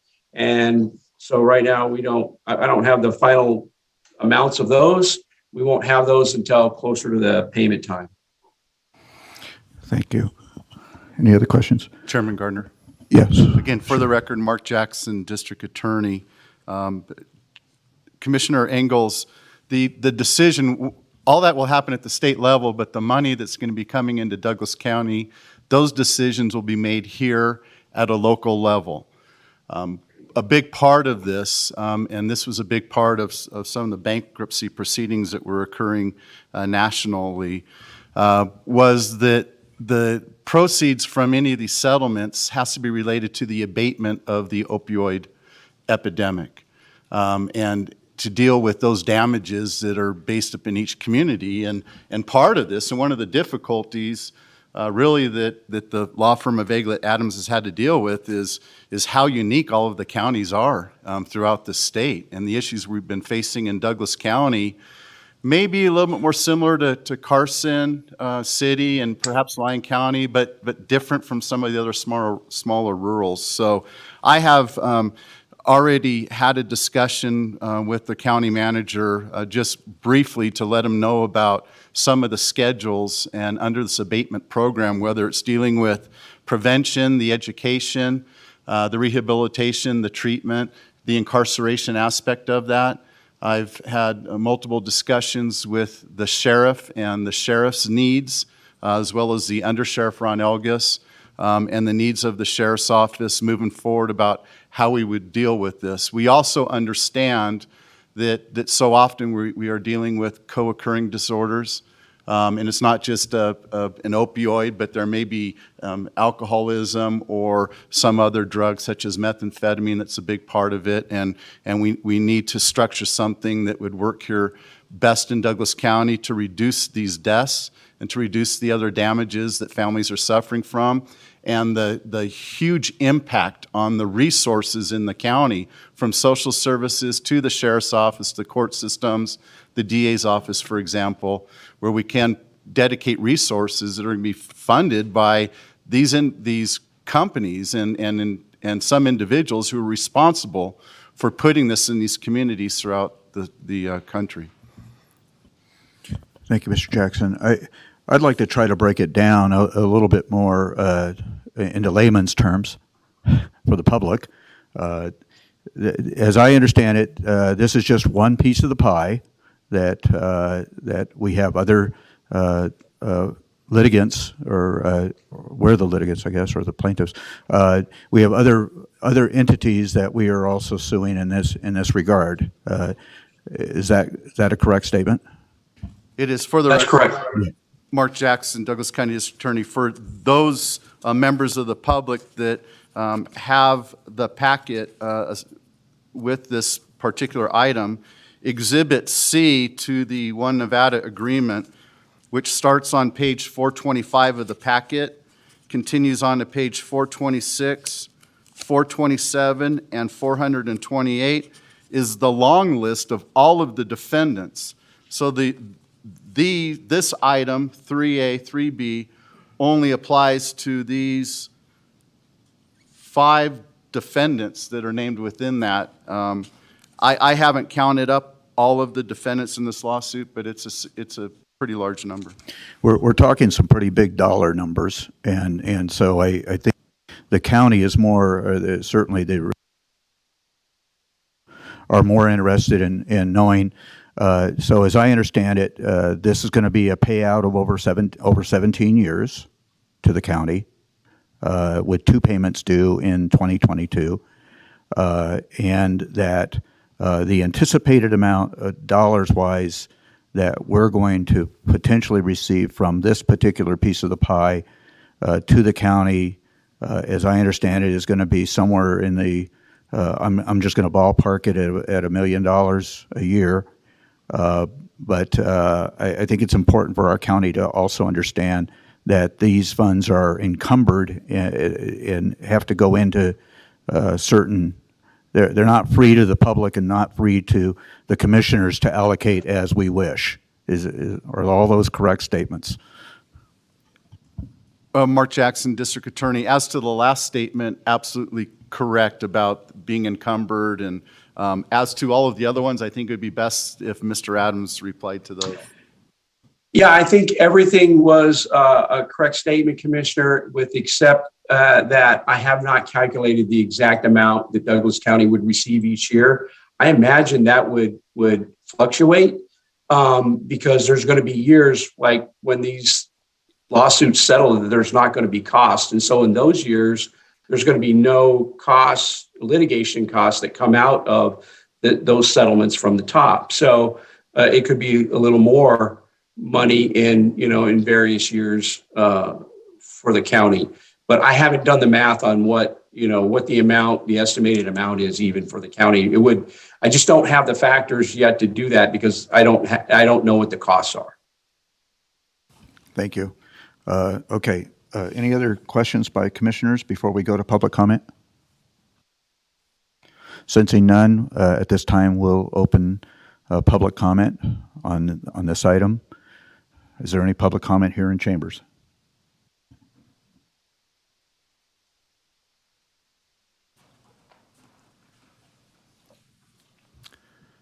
Jim Slade. I applaud District Attorney Jackson for his many years fighting the scourge of illegal drugs here in our county. I know this is a very important item to him, and I applaud him for his involvement in this lawsuit and the other lawsuits that will hopefully bring some money to our county to mitigate the effects that we have felt from this crisis. I've read 2 entire books that are about the opioid crisis. One of which I shared with the district attorney. One is Hillbilly Elegy, which was made into a movie, and the other one, which is even more pointed, is called Dreamland. And they're both very informative books that get you pretty angry at what's going on in the drug trade nationwide, and especially with these prescription medications that have been abused over the years. And in reading those books, and listening to news broadcasts on TV, it is clear who the most egregious offender is in this topic, and that is Purdue Pharma. I didn't read the entire 4-page list of the defendants. I'm going to hope that they're on there somewhere. I'm glad to see the district attorney is shaking his head yes. As some of you who pay attention to the news may have heard, Purdue Pharma is probably up for the biggest hit on this, and they came to a nationwide settlement in the billions of dollars. But that settlement was set aside by a judge. When I first read that, I was pretty annoyed that a judge would set that aside until I understood why the judge had set it aside. And that was because the Sackler family, who owned Purdue Pharma and who profited personally in the billions of dollars from the opioid crisis and from peddling their OxyContin and whatever drugs it is they have there, that they were completely protected by the settlement, that their billions in ill-gotten gains were not going to be a part of the settlement. And that's why the judge rejected that settlement and sent it back for reconsideration. So hopefully that will end up not only being a greater benefit to Douglas County, but the Sackler family, who deserves to pay some of their ill-gotten gains to try to combat this horrible epidemic. Thank you. Thank you, Mr. Slade. Is there any additional public comment here in chambers? If not, Ms. Johnson, is there any public comment online? Thank you, Mr. Chair. Marcia Johnson for the record. At this time, there's no public comment online. Thank you. I'll bring it back to the board. Additional comments? Possible motion? Mr. Chairman, I'll take a stab at it. Oh, I'm glad I don't have to read the whole thing. I move that we join the state of Nevada and other Nevada counties and cities participating in the One Nevada Agreement on the allocation of opioid recoveries, the, quote, One Nevada Agreement, that we approve amendment number 1 to the One Nevada Agreement to reduce the attorney's contingency fee from 25 to 15% for the proposed settlement agreements, and that we approve and execute the subdivision settlement participation forms and releases pursuant to the terms of the One Nevada Agreement, and that we authorize the county manager to execute any required documents. I'll second it. Motion by Commissioner Rice, seconded by Commissioner Tarkanian. At the aforementioned motion. Any additional discussion before we go to the vote? Sensing no discussion, all those in favor signify by saying aye. Aye. That passes 5-0. There you go, Mr. Jackson. Thank you very much. And Bob and Richard, thank you very much for attending. Thank you. Thank you. Good to be with you. Thank you for your help. Okay, sensing close to a quarter to noon, Mr. Jackson, I'm going to beg your indulgence and ask you to join us back again at 1 o'clock. I'd be happy to. Thank Okay, you very thank much. you. So at this time, we'll go into recess until 1 p.m. Thank you. Recording stopped.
Recording in progress.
Okay, it being 1 o'clock, I'll reconvene the February 3rd, 2022 Board of County Commissioners meeting for Douglas County.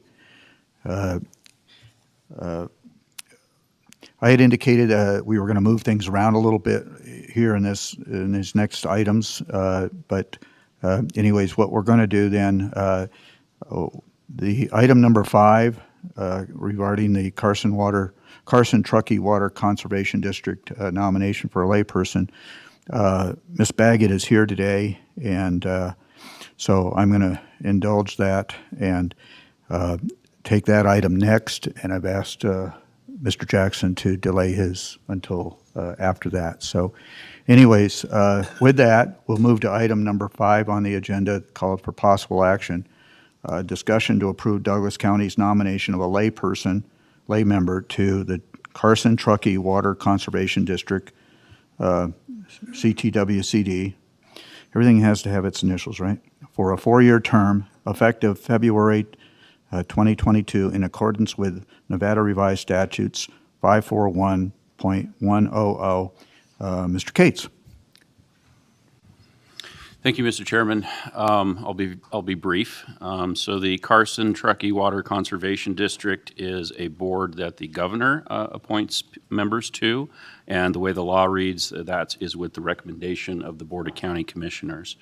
Ms. Baggett has been representing Douglas County on that board for a number of terms, and she was the only applicant with the governor's office for you to consider. That's it.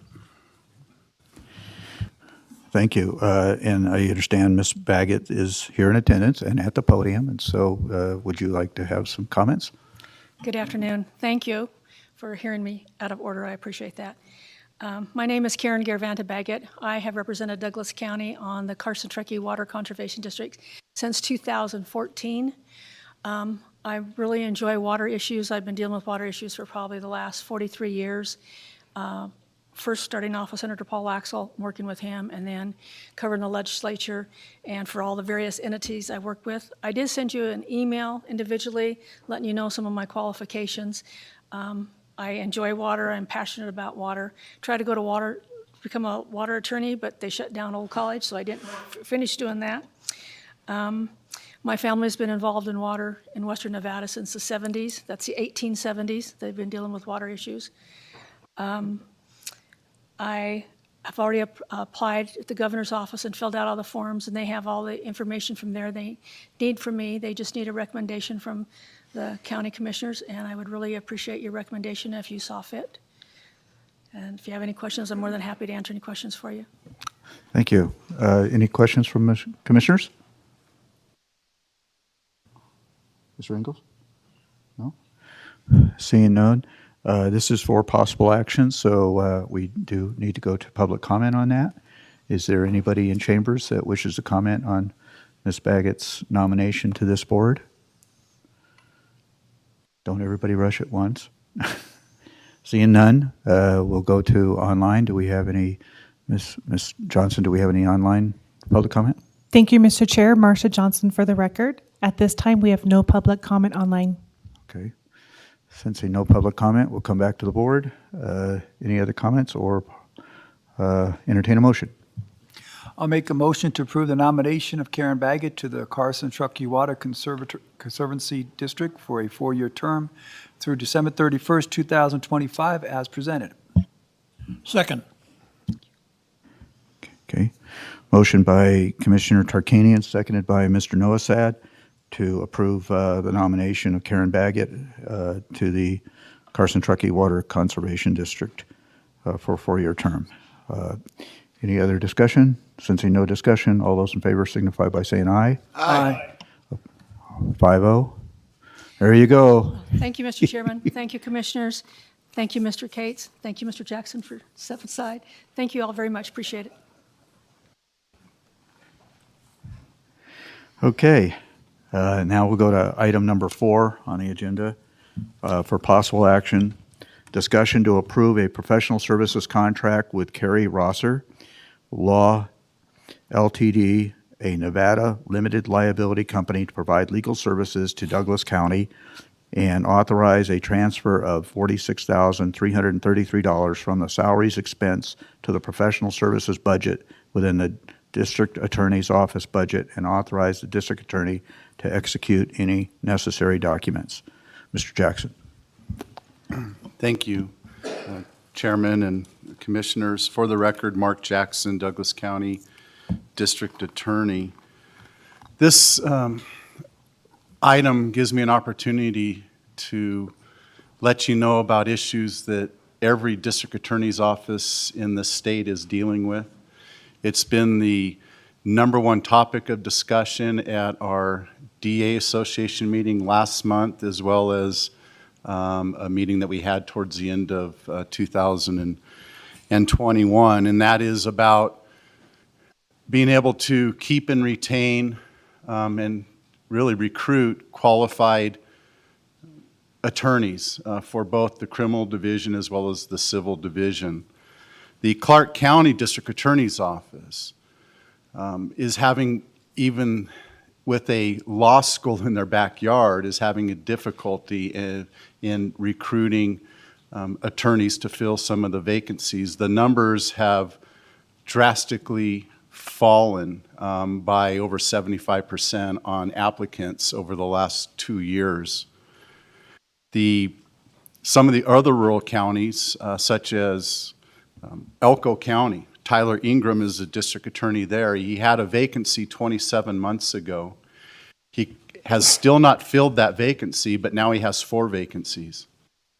And very, very difficult, where he's going to have to look to very creative type of contracts in order to handle first and foremost are the criminal prosecutions, but civil attorneys are having to carry on that load, but all of the other functions of the county can't stop because just about everything you read about in our Record Courier and runs through our office, no matter what department it comes from, it seems like.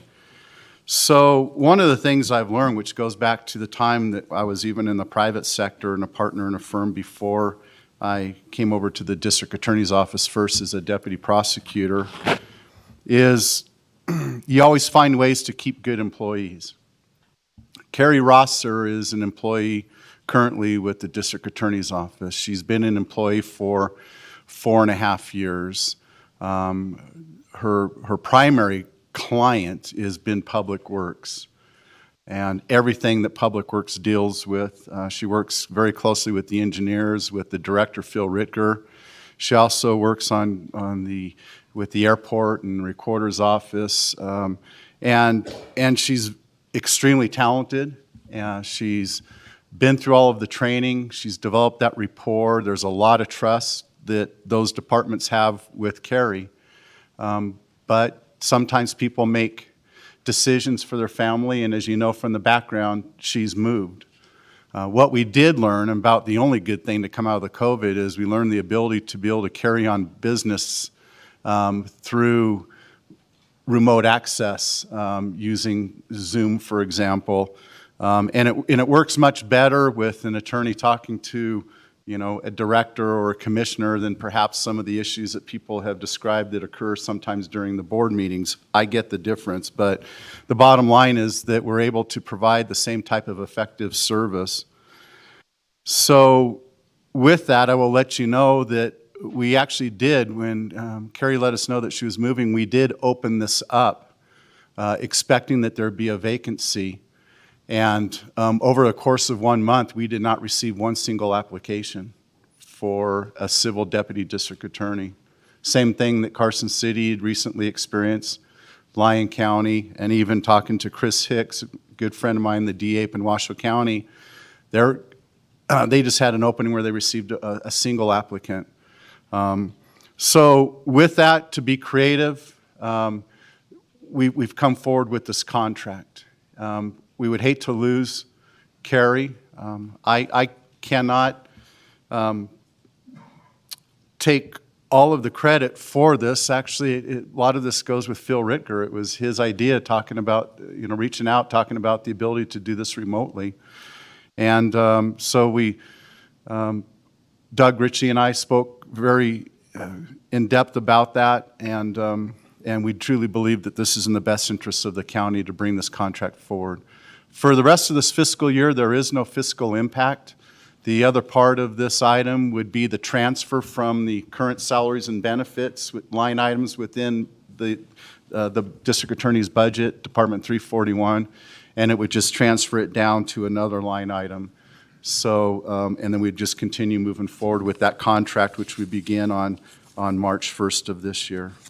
With that, that concludes my presentation, and I would take any questions. Thank you, Mr. Jackson. Commissioners, any questions? Mr. Ingalls? What are these kids out of law school doing, all becoming plumbers? For the record, Mark Jackson, District Attorney, I really wish that I knew. I know that so many more, especially the private sector, what they're offering, the public sector just can't compete with, number one. Number two, there is a lot more of this. The transactional law, just about all of it is being done remotely now. And attorneys can really decide to live wherever they want. They may fly in to a city and show up once or twice a month at their particular law firm.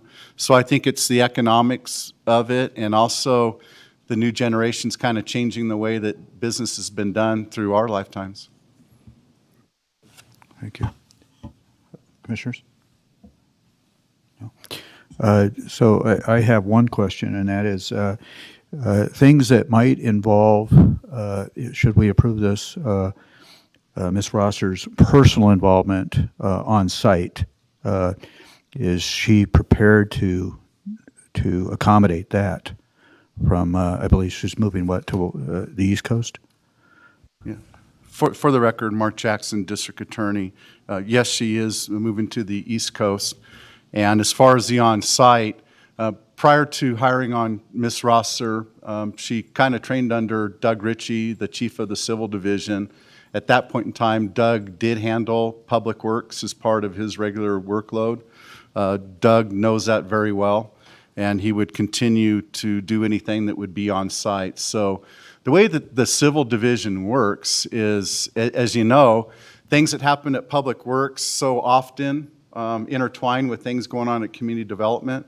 So it's very often we'll have 2 or 3 attorneys that may be working on a single project, for example, offering insights with respect to who it is that are providing those legal services to make sure that we're following the direction of the board and moving that through ultimately so you can make decisions on that. So it would not affect anything as far as what would require any on-site or even appearances here. Those most likely, for at least the foreseeable future, would be handled through Mr. Ritchie. Very good. This item is for action, so we'll open it now for public comment. Is there any individuals here that wish to make public comment? Hello, Commissioners. Matt Brubeck, Town Manager of Genoa. I had an opportunity to work with Ms. Rosser, the parking ordinance that's coming before you today. I never had a chance to personally meet with her, and she was amazing to work with, and that created that bond. So I don't feel it would be necessary for her to be present if needed. I feel she has a way about her to connect, and she made a big difference with the creation of the parking ordinance that's coming before you today. So I just wanted to say that. Thank you, Mr. Brubeck. Is there any additional public comment? Mr. Slade?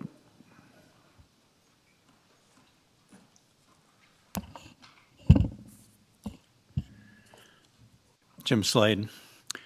It would be misleading to say that I knew Carrie Rosser well when she was living here and working for the district attorney's office, but I had spoken to her on a number of occasions. I always thought that she was qualified and thoughtful and reasonable in her discussions, and I thought she was a good employee. When I saw this in the agenda, I thought, wow, that looks like double dipping or something. It was a matter of some concern to me, but then, of course, I looked at the agenda packet and saw that she had moved away and saw the reason for this item. And I certainly understand the hiring difficulties that the DA's office has, as so many businesses around the country do, but so I am fully in support of approving this professional service contract with her and urge your approval. Thank you. Thank you, Mr. Slade. Any additional? Ms. Johnson, is there public comment online? Thank you, Mr. Chair. Marcia Johnson for the record. There's no public comment online at this time. Thank you. Bring it back to the board. Any comments from board members? If no comments, I would entertain a motion. Mr. Chairman, I move that we approve the professional services contract with Carrie Rosser Law Limited to provide legal services to Douglas County as represented. Authorize a transfer of $46,333 from the salaries and expense of 2 professional service budgets within the district attorney's office budget, and authorize the district attorney to execute any necessary documents. Thank you. Second. Who seconded? Oh, John? Okay. Okay. We have a motion by Commissioner Noasad, seconded by Commissioner Ingalls, to approve item 4, professional service contract with Carrie Rosser. Sensing no other discussion, all those in favor signify by saying aye. Aye. Motion passes 5-0. There you go, Mr. Jackson. Thank you very much. Thank you. And so with that, we'll move to item number 6 on the calendar, for possible action, discussion to retain an existing deputy district attorney position to be assigned and paid for from the vacation home rental program. And this is presented by Mr. Cates. Thank you, Mr. Chairman. So with the action that you just took, that would call for the elimination of the position formerly held by Carrie Rosser. This agenda item would ask you to allow us to retain that position so that it could be dedicated to the vacation home rental program. At our last meeting, you approved some administrative and support positions for that program, and we received public comment that we should also be covering the costs of attorneys for that program. And in consultation with the district's attorney's office, my office feels very strongly there is more than enough work to occupy attorney on the vacation home rental program and code enforcement. So what we would like to do with this request is retain the position, recruit for it, allow the district attorney to recruit for it, and have it be dedicated to vacation home rental programs. Now, we would add that to the budget for the vacation home rental program for the next budget cycle, and we would look at revisions to the fee schedule to make sure that the costs of the program are being paid for by the permit fees of the program. Thank you. Thank you, Mr. Cates. Very good explanation. Commissioners, any questions of Mr. Cates or Mr. Jackson in that regard?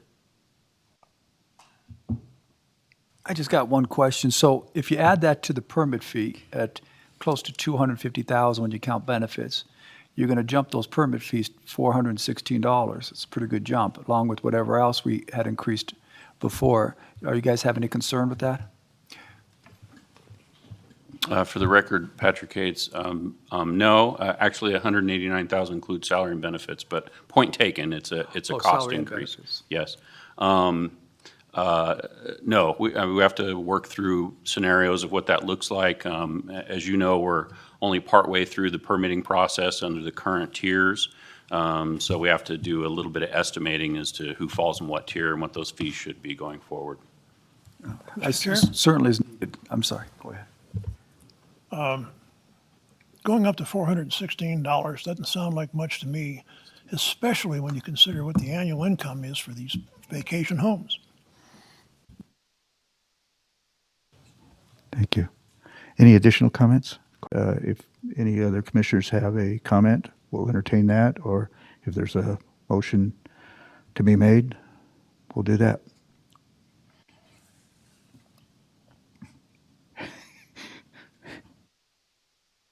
Mr. Chairman, I move that we approve an existing deputy district attorney position to be assigned and paid for by the vacation home rental program. I'll second it. Okay, motion by Commissioner Noasat, seconded by Mr. Turkanian, to retain the existing deputy district attorney position to be assigned for and paid for from the vacation home rental program. Sensing no other discussion, all those in favor signify by saying aye. Aye. Aye. Motion passes 5-0. Thank you. So, Thank you, Commissioners. that's good.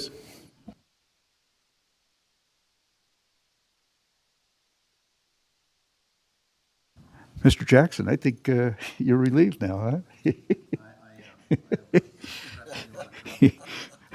Okay. Thank you for indulging us and coming back after lunch to do that. So enjoy the rest of your day. Number 7, for possible action, discussion on the adoption of ordinance 2022-1595, an ordinance amending Douglas County Board of Commissioner election district boundaries based on the changes in the population of Douglas County, Nevada, as reported in the year 2020 decennial census as required by and consistent with the Nevada law and county code. This is the second reading, and Ms. Bergens will be presenting. Thank you, Chairman. Good afternoon, Chairman and Commissioners. I'm here today with Ordinance 2022-1595 that will change the district boundaries due to changes in the population of Douglas County as reported in the 2020 census to ensure that each district will be as nearly equal as possible to the extent practicable Consistent with the Nevada Constitution, Nevada Revised Statutes, Chapter 244 and 237, and Douglas County Code, Chapter 2.04. At the January 6th BOCC meeting, I presented 3 proposed maps. After evaluation, discussion, and public input, the board chose proposed map 1. NRS 244 states that the Board of County Commissioners shall establish districts by ordinance. Therefore, at the January 20th BOCC meeting, I brought forward Ordinance 2022-1595, which establishes the new districts based on proposed map 1 that was chosen by the commissioners for the first reading, where the ordinance was read by title only into the record.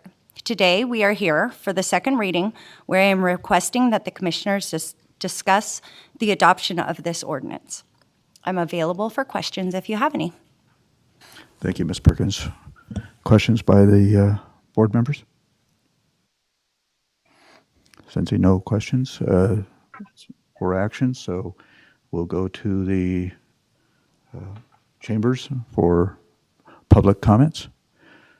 Do we see any public comments in chambers? Doesn't appear so. So, oops, wait a minute. Sorry. Mr. Slade.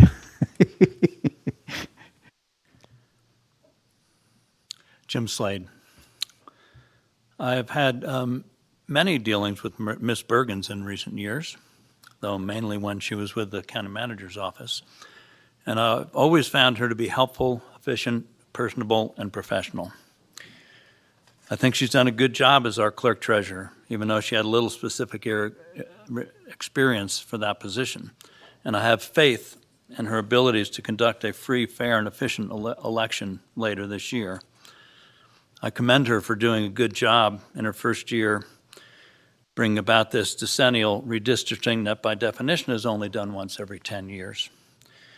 I support the selection by the commissioners of option 1, and I feel it is the best in following an important number of the guidelines. It is the most equal in population. It is maintains, in my opinion, the community integrity best, respecting geographic boundaries.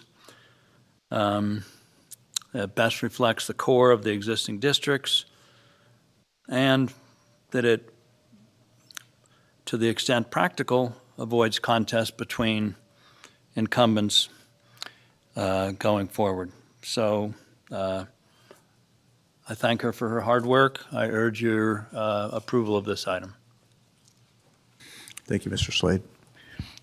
Any additional comment within chambers? Ms. Johnson, is there any comments online? Thank you, Mr. Chair. Marcia Johnson for the record. At this time, there's no public comment online. Very good. Then I'll bring it back to the board for comment. Mr. Chairman, I'd like to make a motion.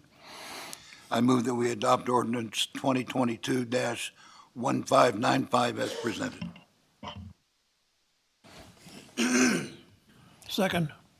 Motion by Commissioner Rice, seconded by Commissioner Noasad for the adoption of ordinance 2022-1595, setting the Douglas County Board of Commissioner district boundaries based on the 2020 decennial census. Any additional comments? No? Okay. All those in favor signify by saying aye. Aye. Opposed, nay? Motion passes 5-0. Thank you very much, Ms. Bergens. I know this has been a long and very exhausting battle for you, and I appreciate the hard work you put into this, and yours to be saluted. This is probably one of the most difficult things a clerk treasurer has to do every 10 years is trying to weigh all the different things that have to go into that. So I commend you for taking all that into consideration. So anyways, good job. Thank you. So, and as I understand it now, so this is passed, it'll become effective 2 weeks henceforth. Is that right? On February 18th, right? Yes. February 18th. And so those boundaries are now and will now be in place when filing period opens for Commissioner positions in, what is it, March? What's the March filing dates? 7th through 18th. March 7th through 18th. That's those are the numbers I wanted to get on the Yes. record. March 7th through the 18th. Correct. Filing for county commissioners. Okay, very good. Thank you very much again. You're welcome. Yeah.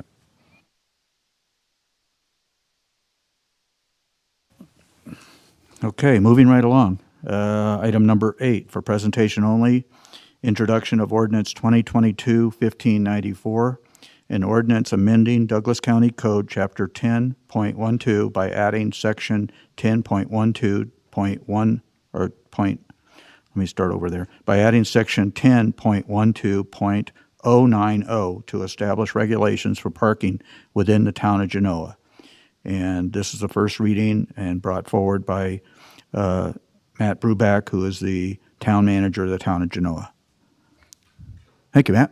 Thank you, Chairman. Appreciate it. Thanks for having me today. Carrie Rosser was instrumental in helping me put this together, so I'm glad to see that you retained her services moving forward. I'll keep this short in regards to the first reading.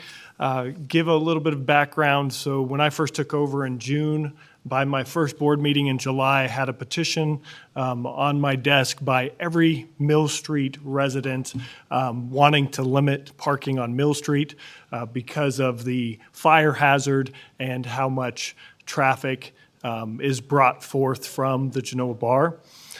So retaining within this, it will retain the parking across from the bar, have a meeting this week to secure a parking lot just south of that. So this parking ordinance will address the fire hazard issues on Mill Street and Junction Alley. Junction Alley will have no parking at all. So moving forward, I'm looking forward to our second reading to address any questions that the board may have at that time. Thank you, Matt. Questions from the board?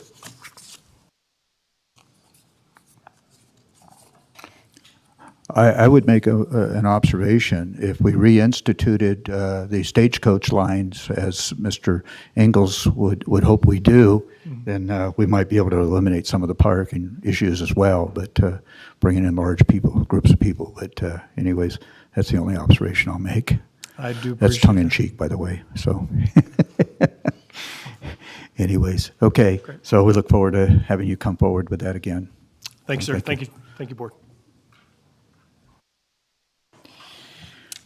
Item number 9 for possible action, discussion to adopt Resolution 2022-R-005 establishing the certification and continuing education requirements of the Douglas County building official and the building official's appointed deputies pursuant to Nevada Revised Statutes, Chapter 278. And Mr. Davis is going to present along with Mr. Dallaire. I take it. Thank you.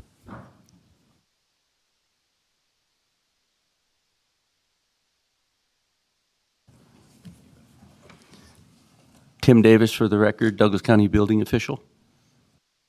First, I'd like to thank the chairman and the board for the opportunity to present.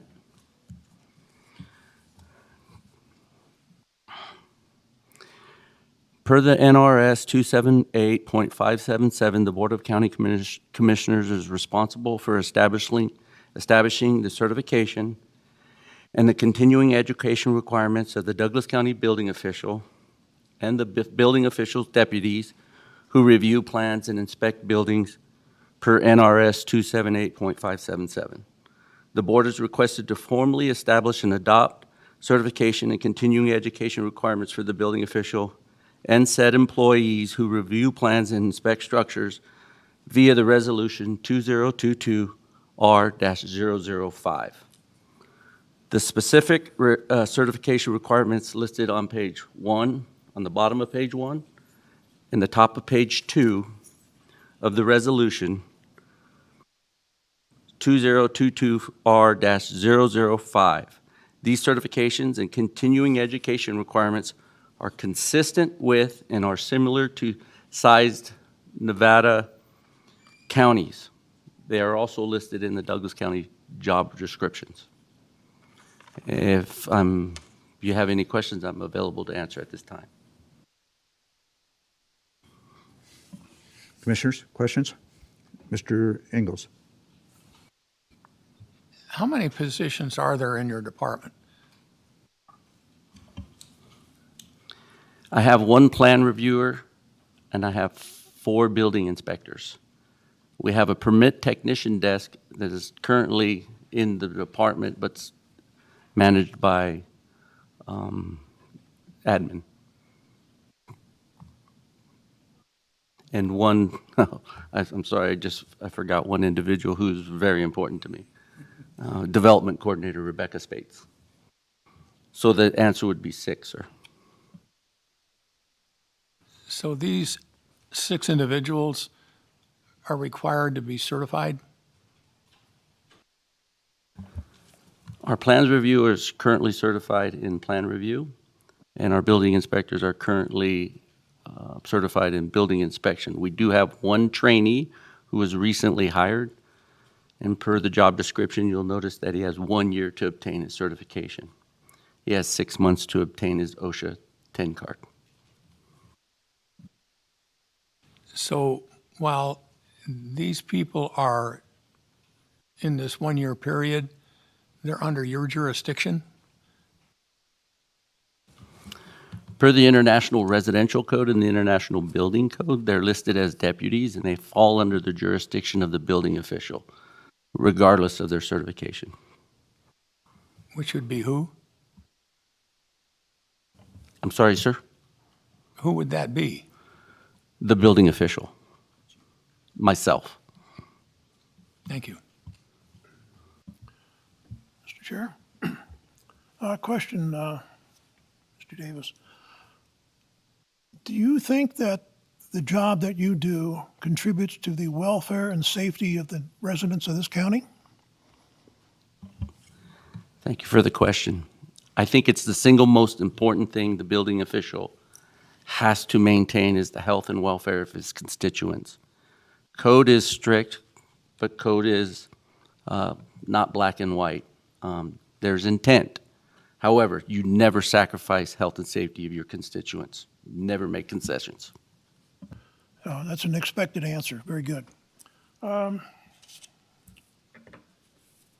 understanding is that the work that your inspectors do out in the field, even if they don't have certification, that you're responsible for what they do. Is that correct?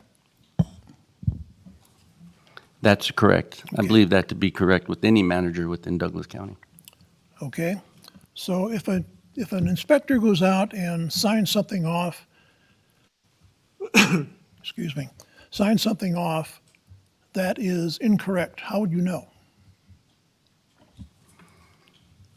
Thank you for the question. I would know because most likely the contractor would call me and they would have conflicting statements as to the correction.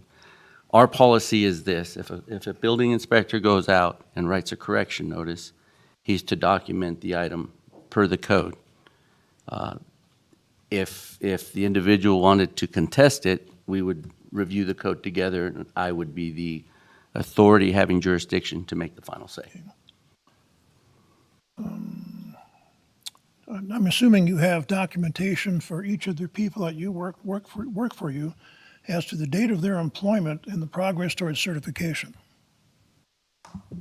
That's correct, sir. It's held by our Human Resource Department as well. Okay.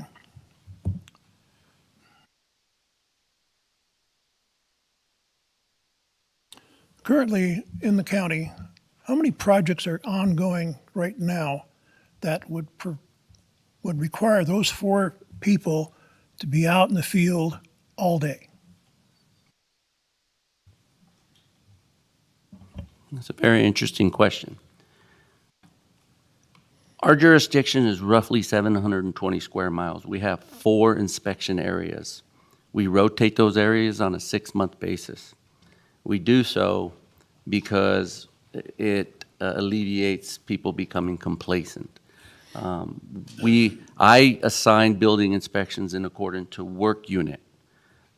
Generally, a standard inspection is 20 minutes, some longer, some shorter. In a given day, the optimum number of inspections would be around 8. Do we do more than that? Absolutely. Some days we do less.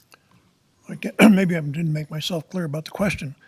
How many houses are being built as we speak? I don't have that answer with me today, but I'll get it for you, sir. But it's more than 8. Absolutely. All right. So you have a manpower issue then. I don't believe so, sir. I think we're fully staffed at this point as far as inspections go. So if we only have 8 houses being built, you're okay. But if we got 80 houses being built, you're short. Sir, not every house requires an inspection every day. Depending on the type of permit being pulled, it can be as little as 1 inspection, and it could be as many as 7 inspections in one stop. As the manager, it's up to me to manage the workflow. Understand, you have to work with what you've got. But you could do better if you had more people doing that job. Sir, about 6 months ago, we entered into a professional contract with a third-party inspection team. We did that to alleviate stress on our inspectors when we had to cover vacations. At that time, as you can imagine, having to reassign those inspections would put an unnecessary workload on our inspectors. That third-party contract has worked marvelously. The individual who is assigned to us is fully certified and has worked out very well. Thank you. Okay. We just had an instance where we had an attorney move back east, and we're going to contract her to continue working for the county. What would prevent us from augmenting your force with, say, 8 more inspectors from the private sector? Great question. I don't believe there's the manpower to do that. The individual company that we enlist now is on an on-call basis. He's not available to us on an everyday basis. I have to schedule him in accordance with our vacation calendar. And it's at that time only if he's available. If he's not, that means your building official has to go out and do inspections. Okay. So I guess what I'm actually saying is, can we enter into a contract with a professional organization to supply the inspectors we need?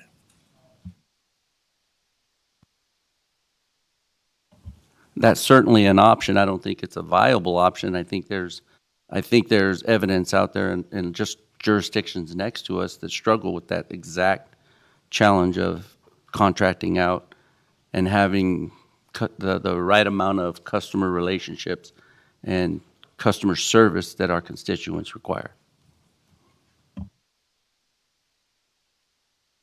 But, all right, the people that you contract with, are they certified?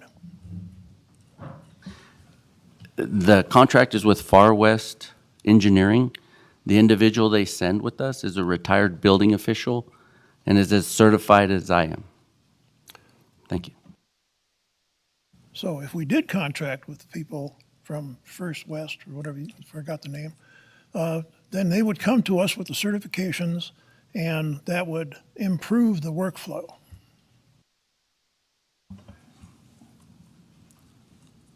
Sir, I don't believe we have a workflow challenge. I believe we utilize it as a tool to alleviate stress on the staff when we have vacation hours to cover.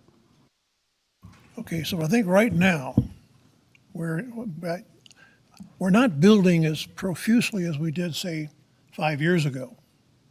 But if you take, for instance, the Park 2500, if they took off and went on that as fast as they wanted to go, you couldn't keep up, could you? Sir, there's other tools available to the building official, not only our third-party inspection team. We could also utilize Chapter 17 of the International Building Code, which allows us to require a structural observation letter from the design professional. And we currently enter in some of those agreements with projects like the Event Center, which would require a building inspector to be there all day for inspections, and we just can't meet that requirement. So, Mr. No said, I have concerns here that we're venturing away from what's on the agenda in regards to the agenda item regarding the certification and continuing education requirements of the building official and its appointed deputies versus the staffing of that department. So I'm concerned that we're going a little afield of what the agenda item is for. If there's issues regarding staffing, I think that needs to come forward to us, perhaps by the building department, community development, during our budget discussions as to whether or not we need to expand that department. But anyways, so I hope you appreciate that, Mr. Nosad. But Mr. Chairman. Yes. I would say that my questioning led to the direction that they are going to be going to set up a certification program. And by asking the questions that I'm asking, why not hire a professional to do that and not have to worry about that? Okay.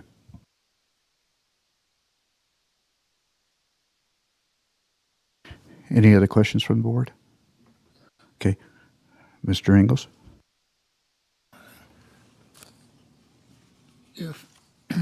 If we have to comply with the NRS in regard to this, why do we need to change the county code?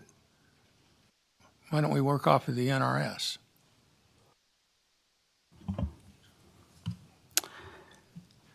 Commissioner Ingles, I believe that the Title 20 amended code works within the NRS. I think the NRS and the legislators understood that rural communities such as ours provide, I would say, leadway for jurisdictions that have less than 100,000 individuals, which our population is, and so that they allow you gentlemen to make these qualifications accordingly to meet those requirements. I think you just It got some appears to backup. me that Ms. Gregory might have an answer also for you. Something, Marcia? I'm good? All right, Cynthia Gregory from the Douglas County District Attorney's Office, specifically with regards to the relation between this item and the next item, which is the ordinance. Technically, there is none. The NRS basically says you as a board have to set the certification and education requirements. The item that is to follow has to do with amending a code provision for that you separately adopt.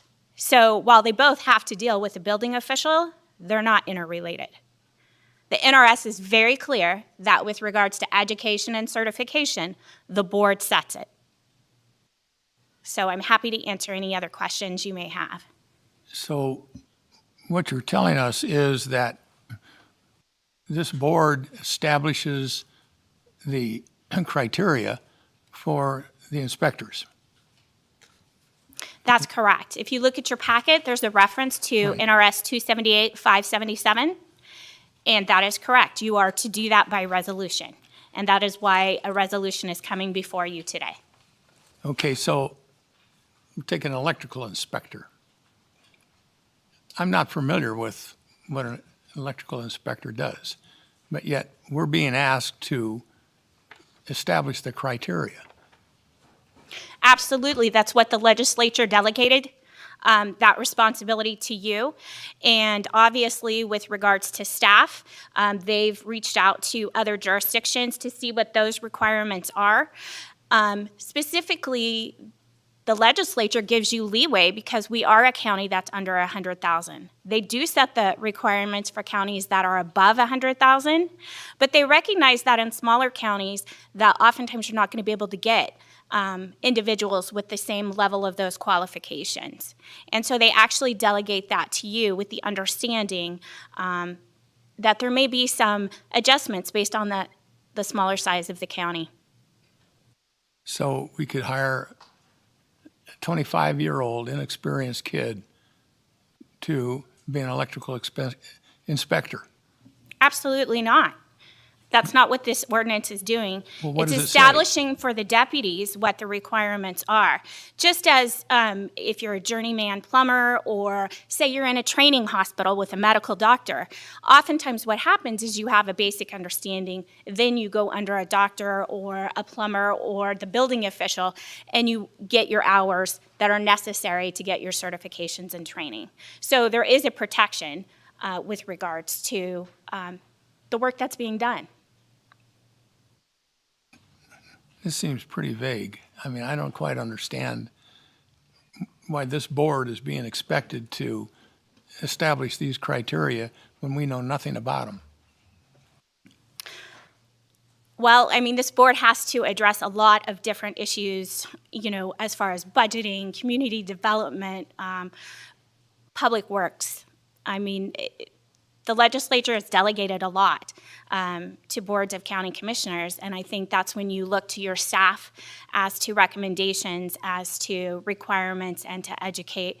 And I believe in this instance, Mr. Davis has done a lot of that research, and I've worked closely with him in ensuring and drafting this resolution so that it does meet the requirements. Well, let's just take, for example, electrical inspector. What is your criteria for an electrical inspector?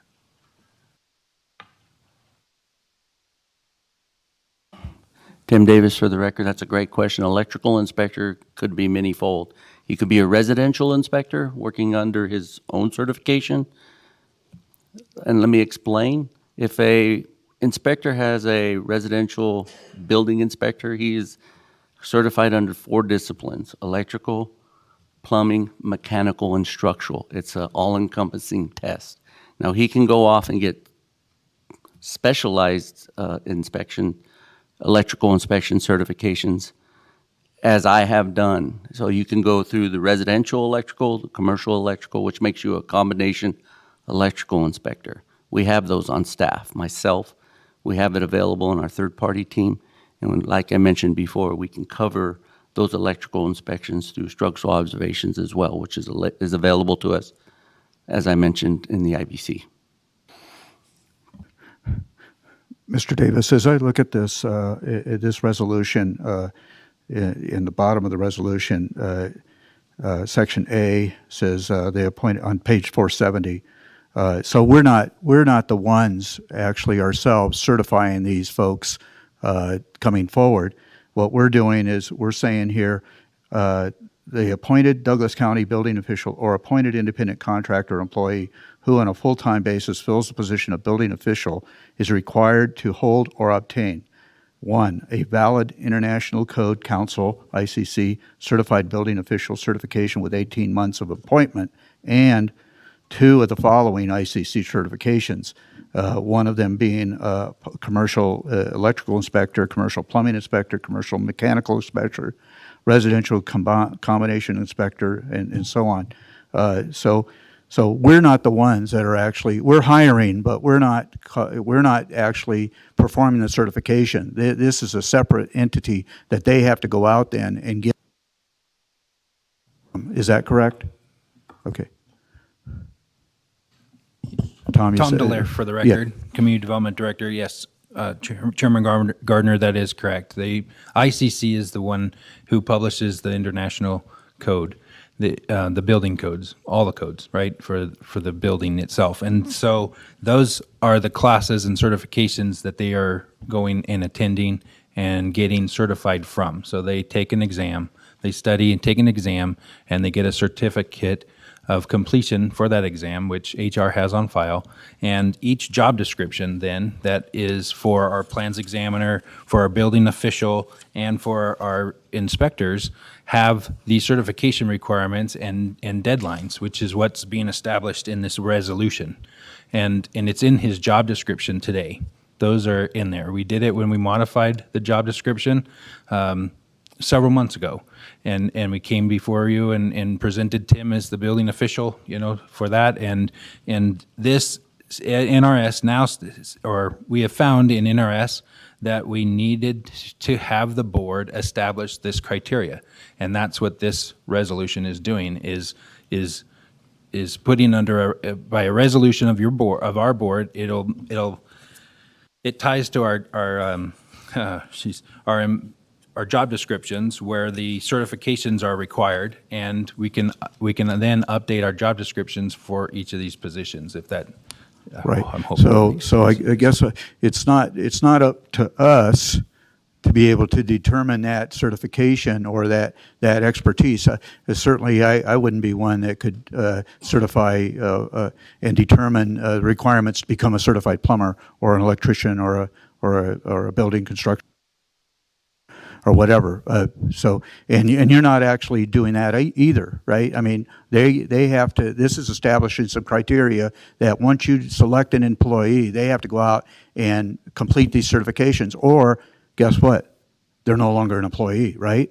Okay, so Yep. thank you. That is correct. Mr. Chairman? Yes, Mr. Novosad. We talked about the legislature assigning us the responsibility. I beg your pardon. They assign us the power to do what you need to do, not the responsibility. The responsibility is going to be with these folks to come up with the exact detail that we need in a training program, correct? Okay, just want to make that clear.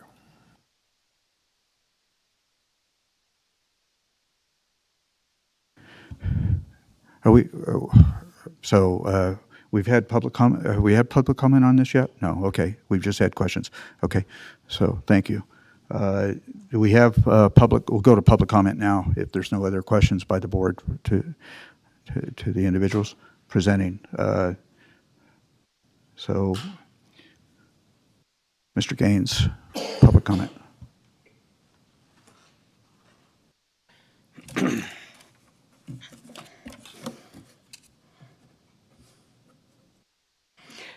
Ted Gaines, to the record.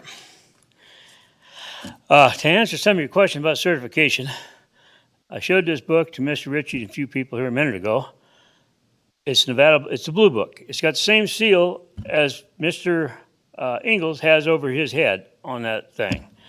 It states that electrical inspectors shall be certified. This is a life safety item. This puts anybody that walks into a residence, a commercial building, or anything puts them in harm's way. These people aren't qualified. Right now, we have an inspector that just got hired that was a garbage man for a construction company. He did nothing but haul trash, according to the son of the contractor that is an inspector that's left Douglas County. The DA told me a minute ago, yeah, he left for $20,000 more job. He also left because of morals and integrity. Now, the people in charge of the building department have ran off 4 or 5 certified inspectors, people that were certified in these areas, that were legal inspectors. Now we have a bunch of people that aren't. I gave you guys all a brochure a while back. In no less than 5 places in here, it talks about electrical and mechanical inspections shall be certified. They're saying because of 278, 570, we don't need to be. Now, we have an inspector out there training this new guy that has no certification. And I've been doing this for 50 years. I'm telling you, he not only don't have no certification, he's not qualified. He's looked at my houses. He's the same person that didn't even check for my carbon monoxide sensors, for my steps being too big. Tim knows this. If you go on, and if you, 278, 570, and I'm going to keep saying these numbers, it sends you to also 583 on there. And it says in 583 that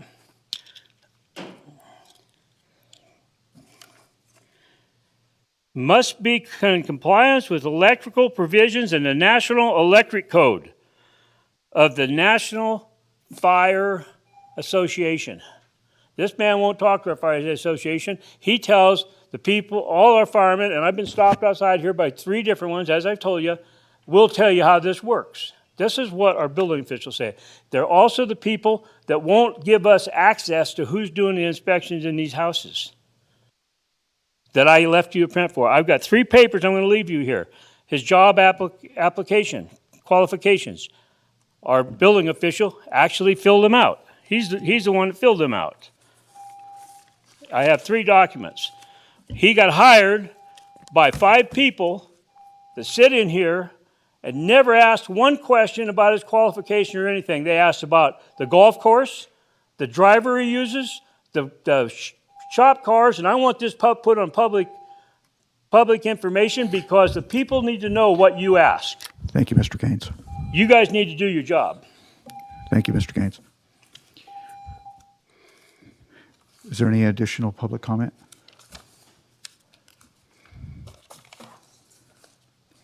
Give me a book here.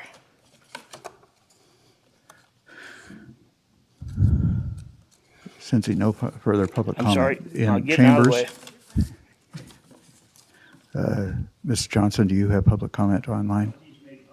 Yeah, thank you. Thank you, Mr. Chair. Marcia Johnson for the record. At this time, there's no public comment online. Okay, thank you. I'll bring it back to the board.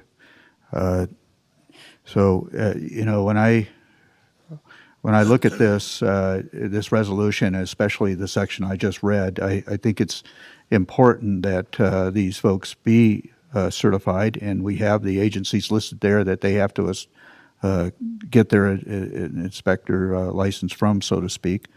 I think that's something that we want to certainly require our employees to have for the public safety. So I'm inclined to lean in that direction, obviously. So anyways, other commissioners, comments? Mr. Ingalls? I'll direct this to Mr. Davis. Myself and the head of the audit committee did an exhaustive survey, and Mr. Cates and Mr. Ritchie in the DA's office are aware of this in regard to the inspections and installations of auxiliary generators. And what we found was, and we looked at over 100, and on the Vasilla database, and I'm not going to say the name of the kid that was doing the inspections. You'll know who it is. And it was all done, it was all erroneous. It was put in there. The data was wrong. And the value of the generators with the cost of a retail price out of Costco, the permit rate was like $147. Well, I got some invoices from the residents who had these installations done, and it was over $10,000 for the installation, because it's not just the generator. You have to put it on a pad. There has to be the transfer box, and it has to be a hookup to the natural gas. Could be propane, but typically it was natural gas. Now, that means that the inspector needs to know electrical and plumbing. Is that who does the pressure check on natural gas?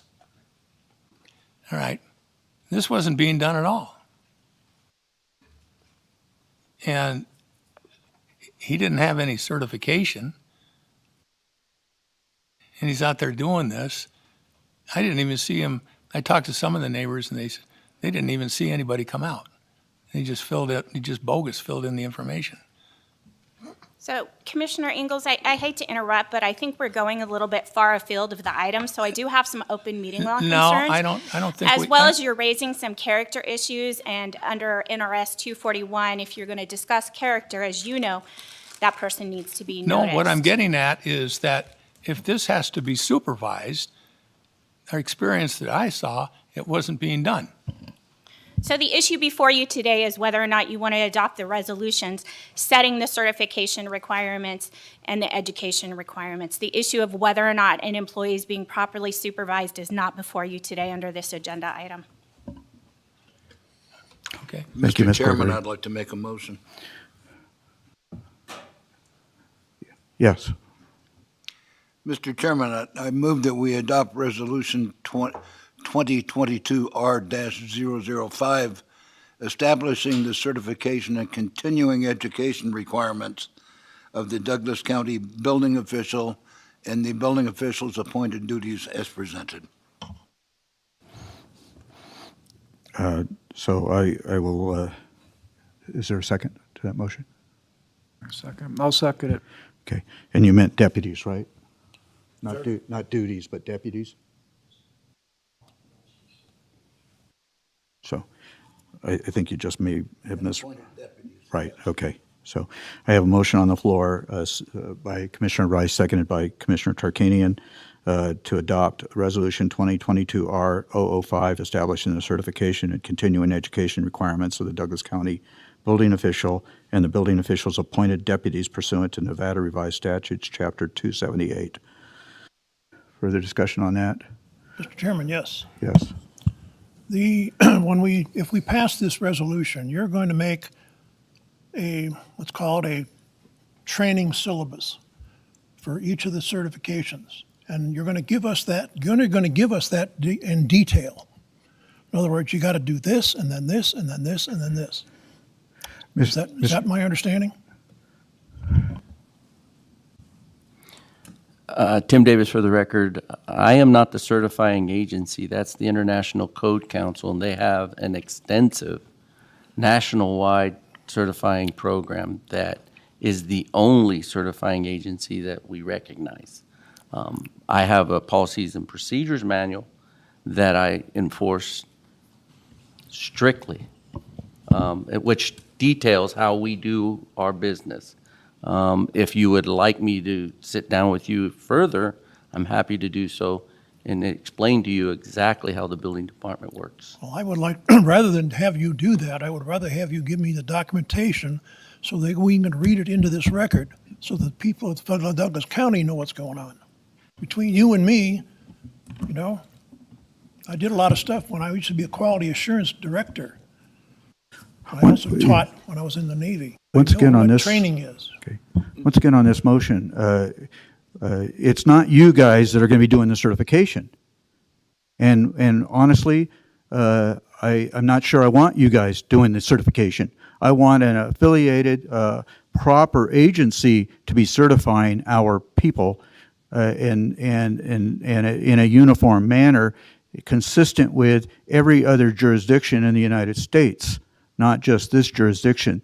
If we left it up to you, you guys could take shortcuts based on the skill levels of the individual, or you could make it well beyond what those are. I prefer to go with this International Code Council, who will be doing the certification, and that takes it completely out of our hands, in any subjectiveness that might occur within our department. Would that be true? Yes, Mr. Gardner, this is Tom Delaire for the record. Yes, that is, we want the International Code Council to do the trainings. Each job description has the required trainings listed in it that each employee, as they apply, have to meet within 1 year. If they don't meet those criteria, then they won't make probation. Mr. Chair? Yes. So what you're saying is that IBC, ICC are the ones who determine what the process is. So what we're sitting here today is saying, you're going to tell us, we're going to do that, and we're going to point at those guys. They have the documentation.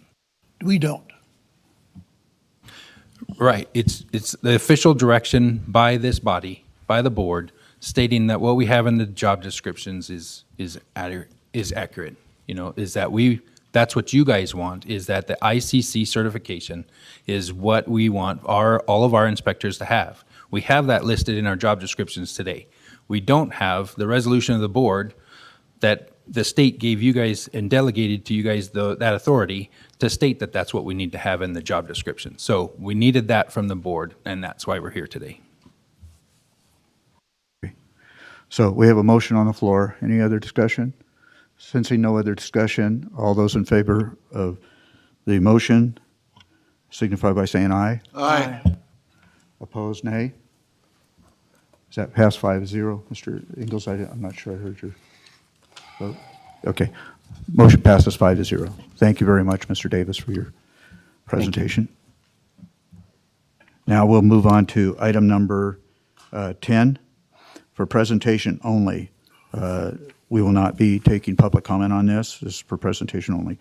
Introduction of Ordinance 2022-1593, an ordinance amending provisions of Douglas County Code Title 20, Appendix B, National Electric Code revisions, specifically changes to Article 20.27 inspectors' qualifications in order to correct and ensure internal consistency with the definition of electrical inspector and Nevada Revised Statutes, Chapter 278, regarding inspector qualifications. This is the first reading. Mr. Davis.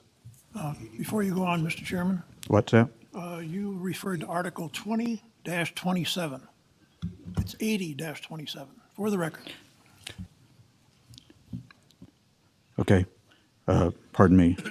So do I need to read that back into the record for accuracy or? No? Okay, thank you. Okay. My bad. Thank you for the correction. I am human here too, and I sometimes can flub a number. Thank you, Chairman Gardner. This is Tom Delaire for the record, and this is just, this is not just, it is the, for presentation only, it's the first reading of this item, and it's an ordinance that we are asking that some amendments be made to the Appendix B in the county, in Title 20 of the Douglas County Code. So that is all in your packet, and we can do a presentation next time, or we're available for questions today if you have any. Absolutely. Commissioners, questions? Mr. Ingalls? Will this be an action item next time? Yes, it will, in a month. I believe March 3rd, I want to say.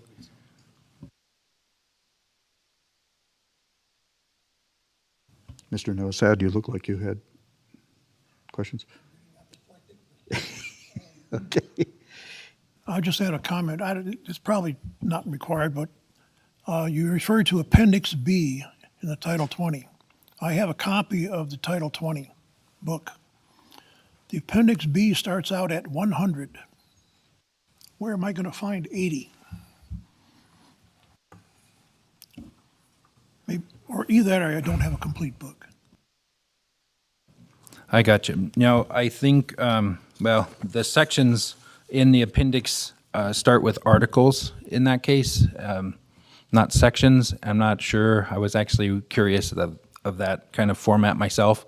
I need to speak with the district attorney's office to figure out why we have it that way. I suspect it came down from an older code, or maybe Cynthia can answer. But, there's articles, 100, it starts off as 100, I think is the reasoning behind that. I don't know where that came from. I apologize. So, Can we make sure that the commissioners get those actual page numbers so we can refer to that in the future? Is that right? What you're asking for, Mr. Nosad? Yeah. Okay. Okay. Yeah. Please make sure you look that up and get it to us before the action item. So sooner the better, please, so that we'll have time to look at it. Yeah.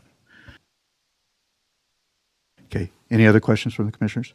Okay. Thank you very much. Appreciate your time, Mr. Davis and Mr. Delaire.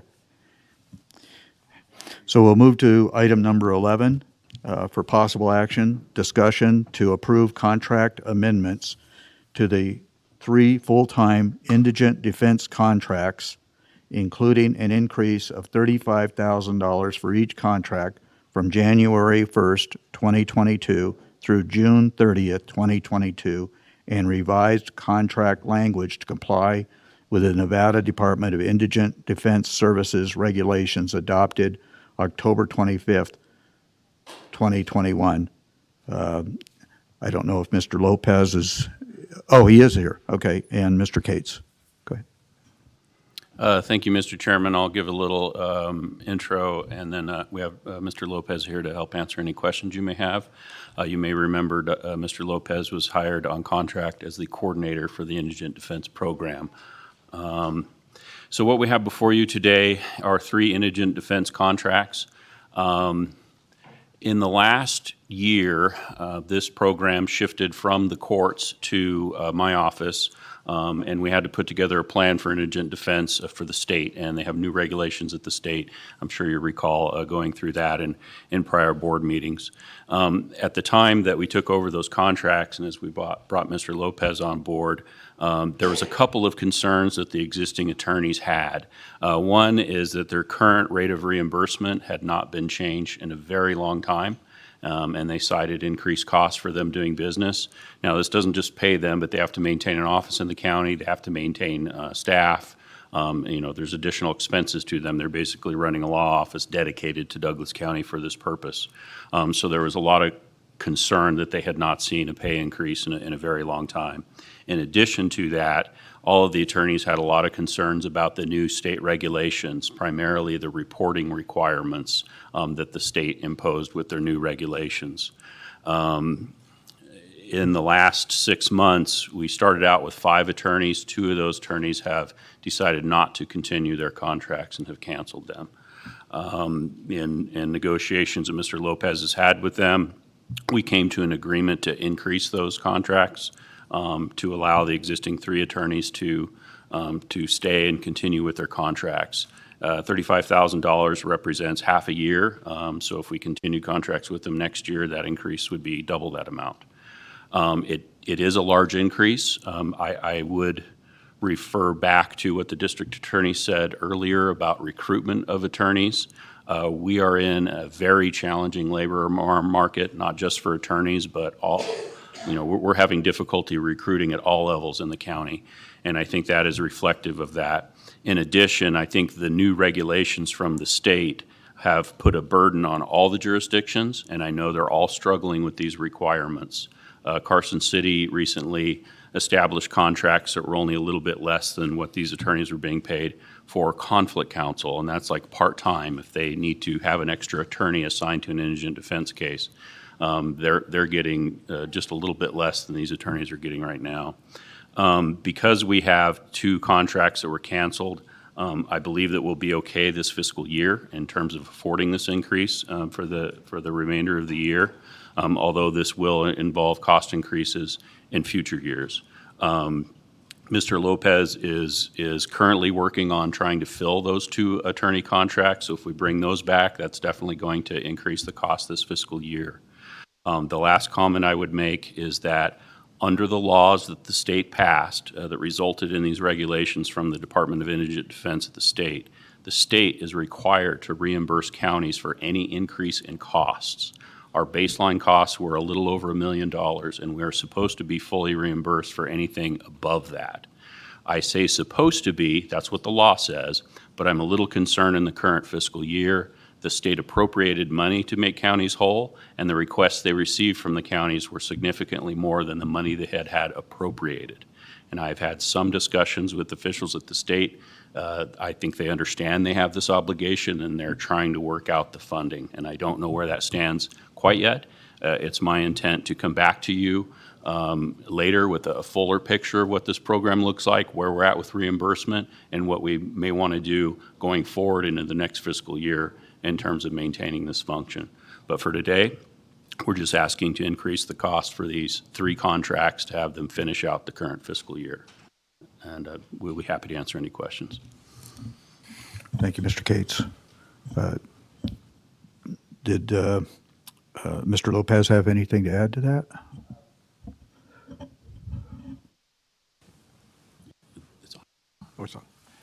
Yes, Derek Lopez for the record, currently the contract coordinator for Indigent Defense Services. It has been very difficult to get attorneys interested in taking these contracts at the current dollar amount. There's been interest primarily by people who are not qualified, according to DIDS, the Department of Indigent Defense Services. They have to be qualified in order for us to contract with them. The number simply isn't attractive, and the number has been the same for at least 16 years.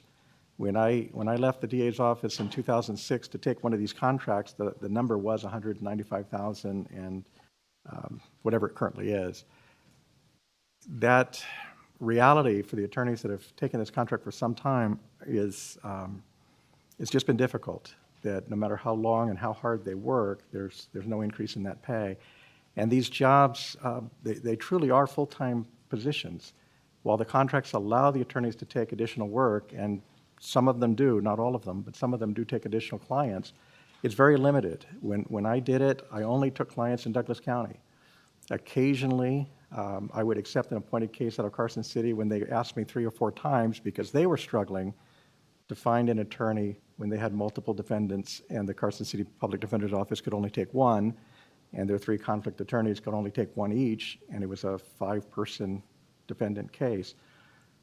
It's just extremely difficult to do much work beyond this contract. It is very time-consuming.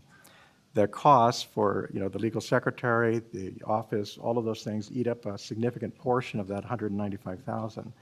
So the proposal to move it to 265 allows us to keep the 3 attorneys we currently have. One of those 3 had given his notice that he was not going to stay at the current number, and when the proposal was made to increase it, he agreed to stay. We also do have interest now from qualified attorneys at the new number that we did not have before. So there is a good chance that we'll be able to fill the 2 vacant spots in the near future with qualified attorneys at this new number. So it's, I'm very hopeful that the board will approve this new number, because absent that, I think we're in some real difficulty. Right now, every 5 defendants who need an attorney appointed to them, we have a contract with 3. And so the other 2 spots, we're asking attorneys in Reno, in Carson City, in Lyon County. We're actually calling in Elko, and we've called in Vegas. Some of those attorneys are willing to take cases out here to see if they'll take cases. And with many of them, they're willing to help us, but not on short notice. And when somebody's arrested over the weekend, in court on Monday, and their next court date is on Wednesday, it's very difficult to find somebody. And no attorney is obligated to take that case other than the ones under contract. So it really is important that we have the 5 contract attorneys to be able to handle the caseload. And just asking that you approve this number. Just doing the math, if we were paying the attorneys $125 an hour for misdemeanor work at a full-time job, that would be $260,000. These attorneys, a significant part, if not the majority of their work, is spent on the felony cases, which would be paid at a much higher dollar amount than the $125. So the $265 is a compromise. One of the attorneys who did leave felt that that number was still too low and left. During the past 4 years, we've lost 4 attorneys, 4 contract attorneys in Douglas County, primarily because the feeling was the dollar amount was not sufficient for the work that was being required under the contract. So if there are questions, I'm happy to answer them, but that's the background I wanted to provide. Thank you, Mr. Lopez. Commissioners, questions? Mr. Ingles? I'm not disputing what you're saying. I'm just kind of curious. I got 2 questions. What is the typical indigent client profile? I'm not entirely sure I understand the question. Well, is What it a indigency? DUI? Is it a? I see. The types of cases. Yeah. With Douglas County, we do see a variety of cases, DUIs, domestic battery. We see crimes up at the casinos. We see trespassings. We see thefts at Walmart and other stores. We also see violence, the batteries, assault with a deadly weapon. We've had a lot of drug cases, either sales of controlled substance or possession and use of controlled substances. I don't know what would be the typical, but those are the primary crimes that we're seeing. When I first came to Douglas County, I moved here in 1992 and started working at the DA's office. We averaged a murder every other year. We didn't have very many murders or deaths by violence. That's changed over the years. We see quite a bit more, whether it's a child abuse causing death or whether it's DUI causing death or a murder. We're seeing more of that now and have been over the last 10 years. So it's definitely a changing community. But I don't know how to answer the profile type question, but those are the types of crimes we primarily see. Well, I understand you don't have a standard profile. You get an amalgamation of different things. In regard to these individuals, we were talking about this when we were talking about the agenda coming up. And I know you can't answer this, but maybe you might have some thoughts. Some of these people seem to have financial resources. And is there a means testing? And the legislature didn't consider that, or where does it stand in regard to that? There is a standard for the courts to determine whether an individual is indigent. And the courts, every judge may exercise discretion in determining that. Currently, when the court directs that somebody is to be appointed counsel because they're indigent, my office is to review that financial declaration as well and see if it meets the criteria. And if not, then I am to question it. If I approve it and the attorney who receives the case also is to review that financial declaration, and if they view that they're being appointed to somebody who is not indigent, then they report it, and it gets reported to DIDS, and it gets reported to me again, and we go back to the court. But there is greater oversight, I would say, today than back in 1992. And through the years, there's greater oversight now to try and make sure that we're not appointing attorneys to people that are not indigent. But the criteria, it is a standard of indigency, and it's based off the idea of how much it requires to live, the poverty line, and how much income a person's earning. So I think the more difficult situations would be somebody that earns no income, but is living on some kind of trust fund where they don't have access to that trust fund, so that they don't have the ability to take out money to hire an attorney, but at the same time, they're receiving that trust money income. I think those are the more difficult ones to assess. Most of the ones we're seeing, there really isn't a question that they're indigent. That may not always have been true, but right now that's true. If you have somebody you're representing and you find out that they're a multimillionaire, but they're claiming that they've got nothing, you can shake it out of them. Yes. Okay, thank you. Yes, and the court does have the ability to require that person to reimburse the county for any attorney, what would be attorney's fees had they known from the beginning this person wasn't indigent. Mr. Chair? So, to be indigent, to fall into this category, you will have to infraction the law. In other words, you did something against the law. That's the first thing. Correct. To receive an appointed counsel, yes. Yes. But if someone is accused of doing something illegal, doesn't he get the chance to have a public defender? Well, that in essence is what this service is. Okay. So back in 1991, Douglas County contracted with the State Public Defender's Office. And Douglas County ended that contract the fiscal year beginning 1992, based in part on the cost and feeling that this was a significantly less expensive route. There were other reasons. The State Public Defender's Office did not have an office in Douglas County, so Douglas County people had to drive to Carson to meet with their attorneys. They didn't have the Zoom ability and those abilities back then. So there were a number of reasons that the contract with the state PD ended. But since 1992, we've done it with the contract attorneys, and in essence, these contract attorneys are the equivalent of the public defenders. Thank you.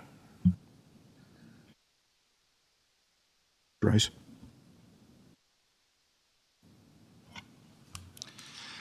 I've had the pleasure of knowing Mr. Lopez for a good number of years, having worked in the court that he represented his clients. And if Mr. Lopez says that we're not paying adequately, I believe every word that comes out of his mouth, because I have known Mr. Lopez to be very ethical, very community-minded, and very judicious. How's that for a lawyer? Liked it very much. And I want to thank you for being willing to take this on. That Douglas County is better for it. Thank you. Well, thank you, Commissioner. Sensing nothing else from the board, we'll go to public comment at this time. Open the floor for public comment.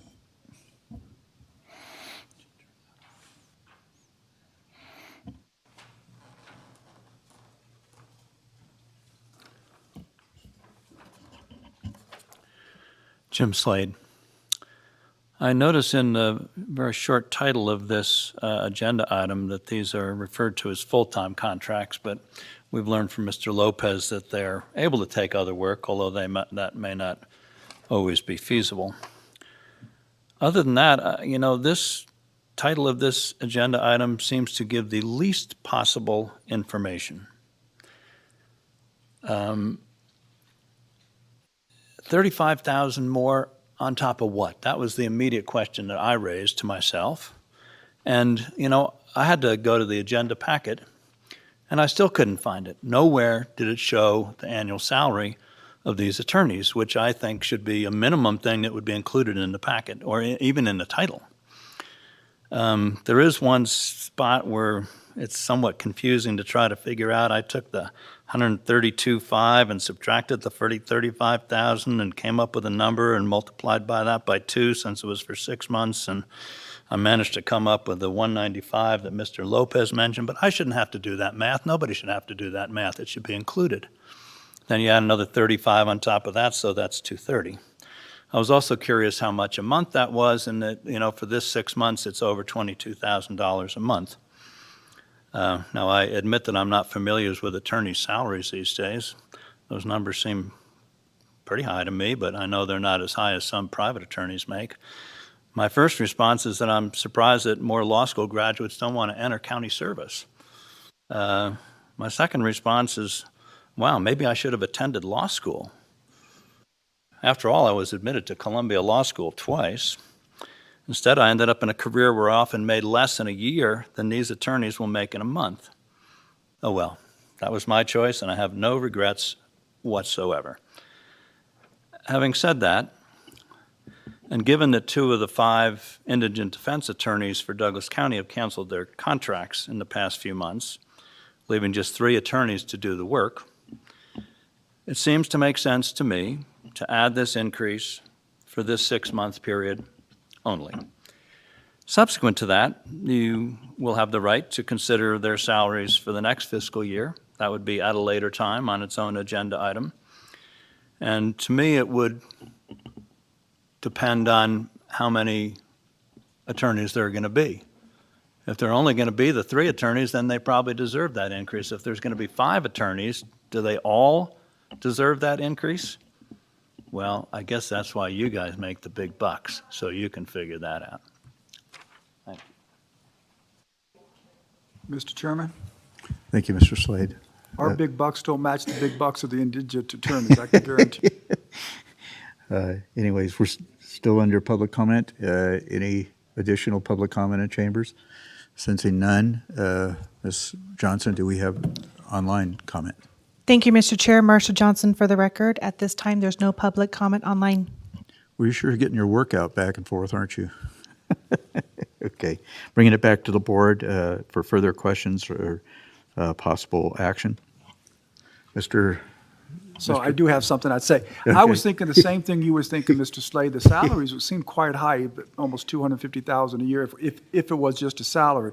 But it was clarified that that's just what they are being paid, and they have to pay for their office space, the legal assistant, a receptionist. I don't know if they have a paralegal or not. So when you count all the overhead you have, it's really not that high of a salary. Because I was thinking the same thing.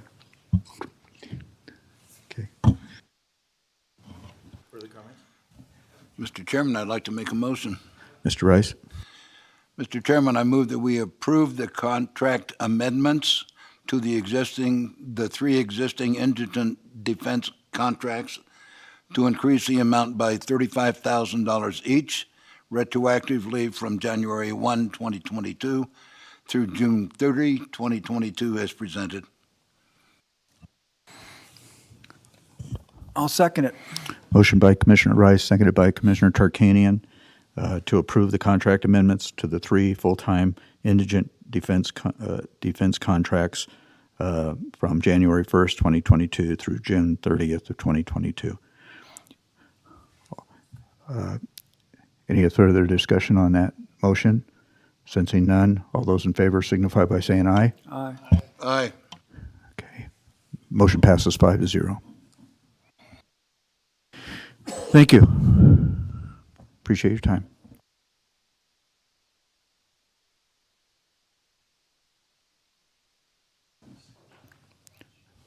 Mr. Cate, you're not leaving us, are you?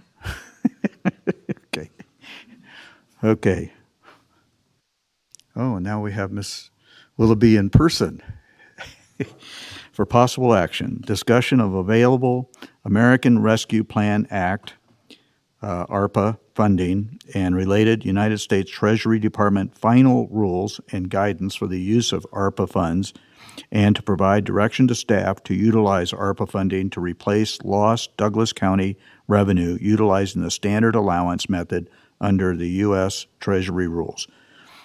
And our CFO, Ms. Terry Willoughby.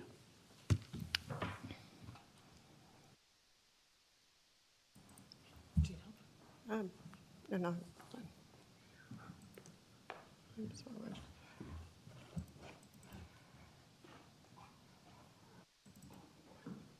And I have to share it? Yeah. So it has to be shared before we do this, if you can escape. Thanks.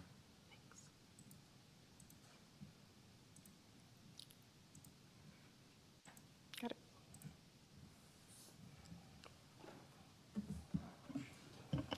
Thank you, Terry Willoughby, for the record. And before I start the presentation, we're not talking about how to spend the money today. I'm not telling you or asking you to spend any money. We're just talking about the final guidance and some suggestions and next steps for that. So with that, I have a brief presentation and we will go into that.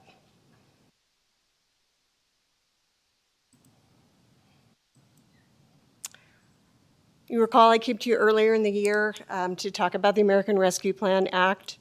It was enacted in 2021. We received $1.9 trillion total.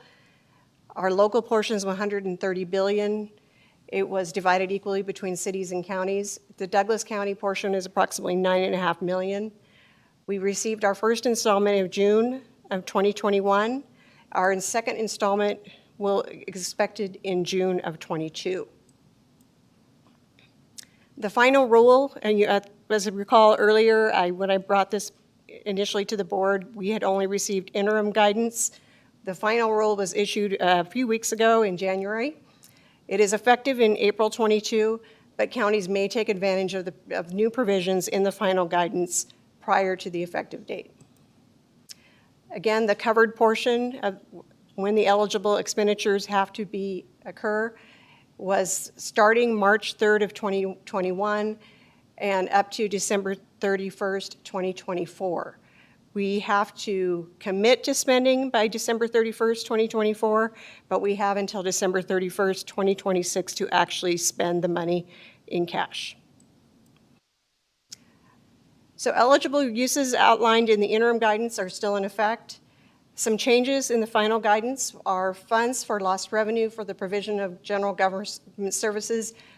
There's now a base allocation of $10 million that's allocated to all governments, and you don't have to do any calculation to prove that. So that would really cover our entire allocation. And you can use those funds for lost revenue for the provision of general government services, again, without needing to use the formula. It did improve the revenue loss calculation to include utility revenue. It clarifies eligible use of funds for capital expenditures and expanded that guidance. Other changes include presume certain populations as being impacted or disproportionately impacted, so it increased that definition to increase more people without having to really quantify it, and gives them more eligibility for broad range of service. Streamlines options for premium pay, allows recovery funds to be used for modernization of cybersecurity, broadens eligible use of funds for water and sewer projects, and broadens broadband infrastructure investment definitions. So the counties, again, may use this lost revenue calculation for general government services up to the $10 million or your calculated amount. And we have done the calculation, but of course the $10 million would cover our allocation. Government services generally include other services provided by the government unless it is a specific exception outlined by the Treasury. And we're going to talk about these definitions. Some examples of what government services would include: construction of schools or hospitals, road building and maintenance, and other infrastructure, health services, general government administration and facilities, environmental remediation, police, and other public safety services. Prohibited items include extraordinary contribution to a pension fund, so you couldn't pay down your pension debt with this money. You can't make debt service payments. You can't establish a rainy day or reserve fund. You cannot pay a settlement agreement or a lawsuit judgment, or activities that would conflict with COVID-19 mitigation practices. And again, there's a link for more information from NACO on there. I wanted to go over some guiding principles that have been outlined by the Government Finance Officers Association on using this money. Again, it's temporary money, it's one-time money, it's not going to come in again. Avoid creating new programs or add-ons to existing programs. Should not use ARPA to cover operating deficits, because next year you're not going to have this money available to cover those funds, and you would have another deficit. Investment in critical infrastructure is a particularly well-suited use of ARPA funds because it is a non-recurring expenditure. Partners, recommendations as far as partnering: local jurisdictions should be cognizant of state-level ARPA efforts. As you know, the state has a lot of ARPA money. They have started releasing some of those funds and some of the programs, but very recently.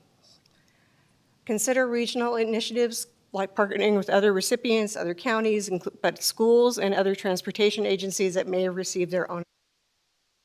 And again, from discussions that we've had with the State Treasurer's Office, Mr. Cates and I, they do not recommend funding infrastructures particularly right now, because many of those will be funded by another pot of money from the federal infrastructure bill that we know passed after this act.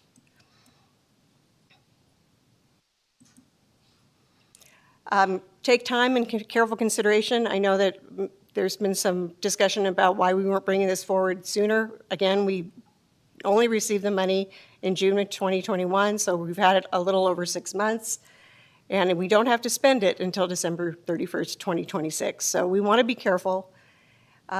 Use other dedicated grants and programs first whenever possible, and save ARPA funds for priorities not eligible for other federal assistance programs. Expenditures should be spread over the qualifying period, so we have again till December 31st, 2024 to commit. We don't want to spend it all in the first year. We want to make sure that we have financial stability throughout the grant period. And adequate time should be taken to carefully consider all alternatives for the prudent use of temporary ARPA funding. Again, there are audit and reporting requirements. Douglas County is a direct recipient this time. It's not coming from the state to us. It came directly to the county. That's a big deal. Subject to Single Audit Act. And again, we would have to monitor any funds passed through to others because they would be subrecipients, so it would be an extra expense.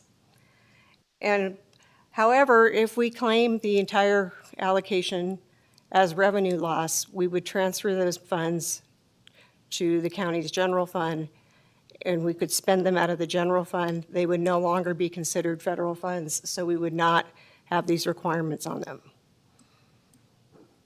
So what I'm looking at as far as my recommendation would be to to claim the funds as for the revenue loss up to the $10 million, which we've already spent some. There's a summary of expenditures in your packet.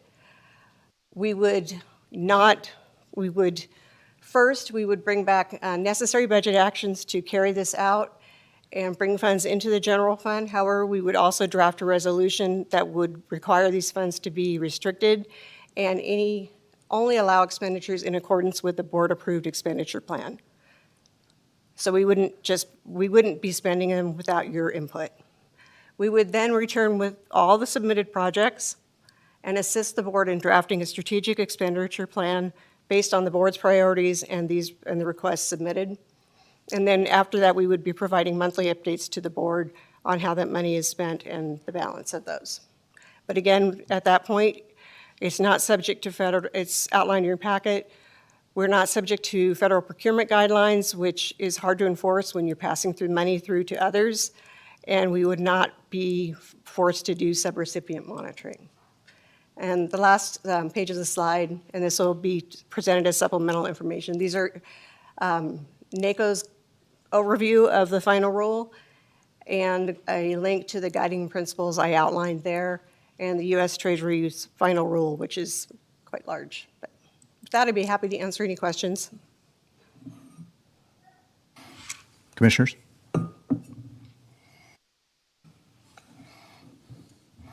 I have a couple of questions. You mentioned on that slide, local jurisdictions should be aware of state-level ARPA funds. We have a great deal of general improvement districts within our county who have a variety of needs, infrastructural needs. Are we, and I know that there's a number of them that are coming forward to us in seeking help through our ARPA allocation, but are we doing anything to direct those GIDs to help identify the areas that they might take advantage of with the state ARPA funds? Ms. Willoughby? Terry Willoughby for the record. Yes, I have been contacted by various outside districts, GIDs, fire districts. I have directed all of them to the state portal to submit their projects to there and connected them with people at the state. I know several of them are ranked quite highly on the state's list of infrastructure projects. Is there any idea what the time frame is on that?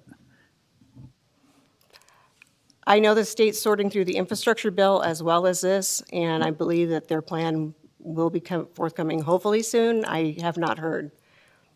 Mr. Chairman. Yes, Mr. Case. If I may add to that, as Ms. Willoughby said, the state is just starting to come out with some of their programs. I know they recently announced that they had over $400 million with the Department of Environmental Protection for drinking water projects. They've indicated that money will be expended over a 5-year period. And I don't know when they're actually going to open grant applications. They are doing a listening tour with locals to talk about what the criteria would be. So it's not set up yet, hopefully soon, but they got 5 years to roll it out. And one other thing, sorry, Terry Willoughby for the record.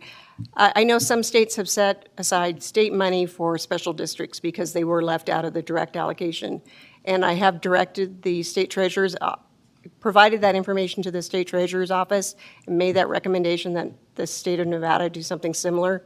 Like there's a special pot of money they could get directly from the state. Thank you. We had a number, the other question I had for you is we had a number of capital improvement projects that came forward in the last budgeting session that were unfunded. Are these funds available to be directed? So if we take this approach and bring this money into our general fund based on the exemption of $10 million requirement, so to speak, can that money be directed to some of our unfunded capital improvement projects? Terry Willoughby for the record, yes. As you can see, one of the examples that they provided was road building and maintenance, as well as general government administration and facility projects. I think you get the gist of where I'm going there. So, yes, Mr. Tarkanian. I just have one question with regards to what you had stated. As you probably know, because they've asked me, and I know they've asked the county, the Rancho's GID about the water issue, and you directed them to submit an application. You said some of them are high up on the list. is theirs one of those, or is theirs not one of those?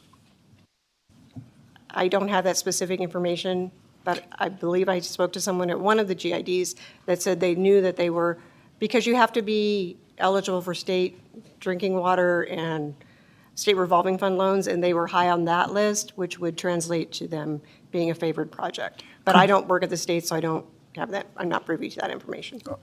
But that wasn't one of them that you were referring to that's high up on the list then, is that correct? I don't remember which one I spoke to. Is there a method of finding that out?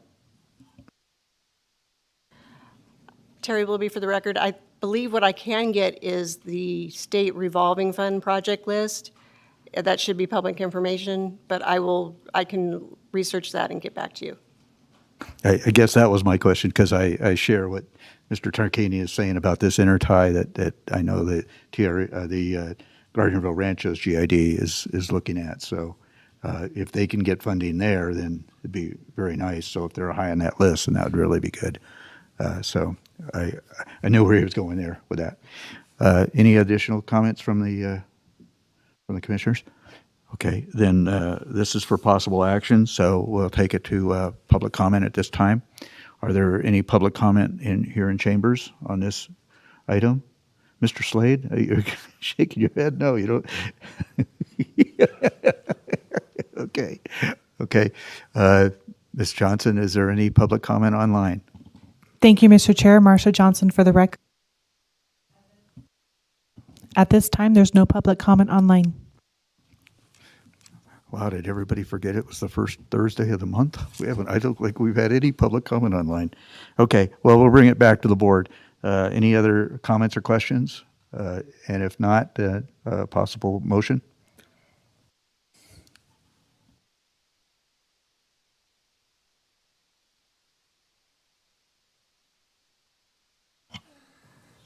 Terry Willoughby, for the record, I'm just looking for direction to bring the necessary items to carry that out.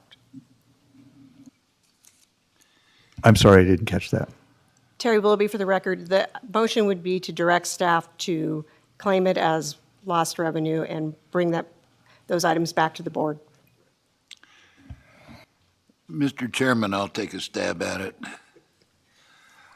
I move that we direct staff to, number one, utilize American Rescue Plan Act, or ARPA, funding to replace Douglas County's lost revenue, utilizing the standard allowance method under the ARPA final rules issued by the United States Treasury on January 6, 2022.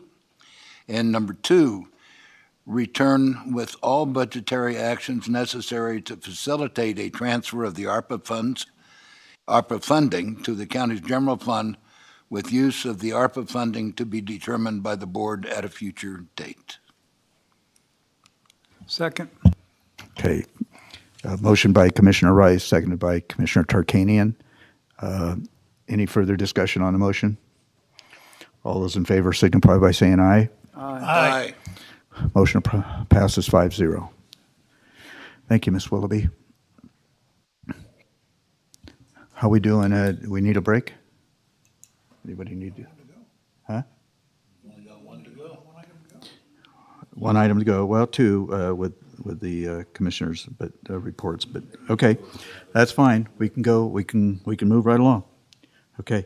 For possible action, discussion to review and update the Board of County Commissioners' norms and procedures and direct staff to bring forward a resolution incorporating any requested changes to the norms and procedures at a future board meeting. This was under my name now. It was under Mr. Cates' name last time.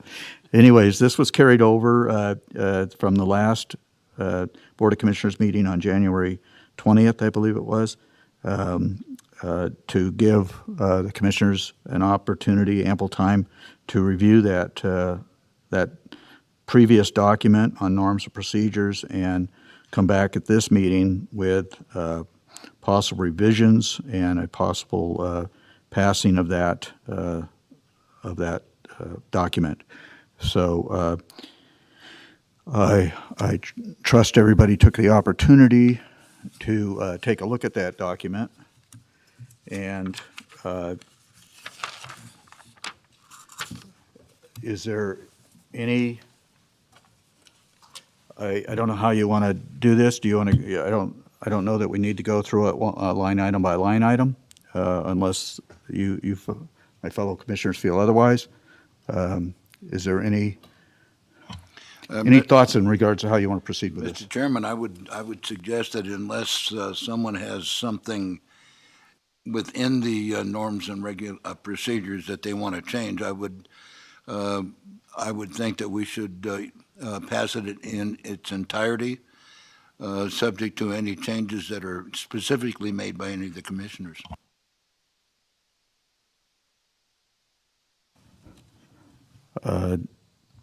Before we can have a motion, we would have to have public comment, but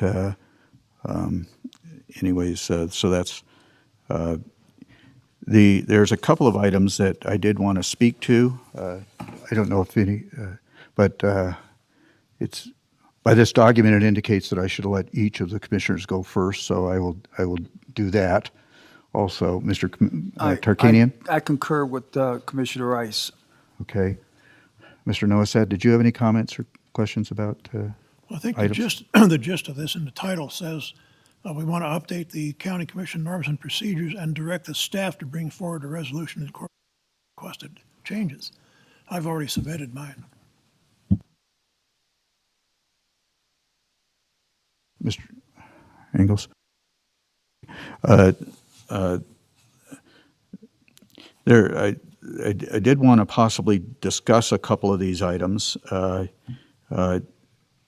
so that we all understand, or at least I can understand exactly where the feelings are of the different members.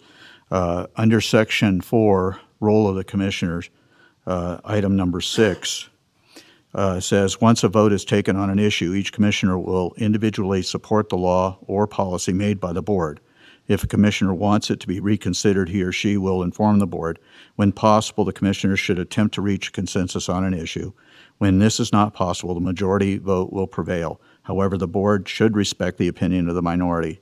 Sometimes that, my observations in the past have been that different commissioners felt like that was a hard and fast rule, and that the commissioners should not express dissent in the public eye to the actions that were taken by the board. And my initial thought in that regard is that even the Supreme Court, a 9-person body, issues a dissenting opinion when members of that board don't come to a uniform conclusion. So I wouldn't want any of us to feel like we cannot and should not try to, in the public eye, when we're out amongst the public, have to change our views on a particular issue, whether we were on the presiding side or the losing side of that argument. I think we have a responsibility to our constituents to stand by our convictions, and while we may not have prevailed on an issue, we still have a responsibility to our constituents to explain to them why we chose to vote in an opposite direction, understanding that that the board did take action otherwise. So, and I certainly don't want to deprive any of the fellow commissioners from their First Amendment rights of free speech as well. So, anyways, that's the only comment I would make in that on that particular item. So, I'm not asking to change it. I'm just asking that we understand it. Mr. Chairman, I don't believe that anything in that is going to deprive us of our right to speak out. It doesn't say that we have to be in lockstep, and because the board voted one way and you disagree, doesn't mean that you have to put yourself in a closet and keep your mouth shut. Especially knowing this board, that ain't going to happen. But I don't believe that's what this is about. I think what it is about is that once a decision is made, the decision is made. And whether you like it or not, that's the way it is. And if you want to express dissent, you can express dissent, but don't undermine what the board is doing. And I think that's what this is all about. Thank you. The other thing is, I think it's important, and I know that Commissioner Tarkanian and I involve ourselves in town hall meetings on a quarterly basis, and we try to make sure that we address our opening comments to the fact that we are not speaking on behalf of the board. We're not speaking on behalf of the other commissioners either. When we answer questions, we are speaking as we see an issue. So I think that's important to understand as well. So anyways, but I try to preface all my comments by that statement that I'm not representing the board here with this, and I'm not representing any other commissioner. This is my personal feeling. So I know Mr. Tarkanian puts out every 2 weeks a summary of what he viewed as the board and board actions, and so and certainly that's within his purview. So anyways, okay, if there's no other comments then in regards to this document by the board, we'll take it to public comment. Is there any public comment, Mr. Slade?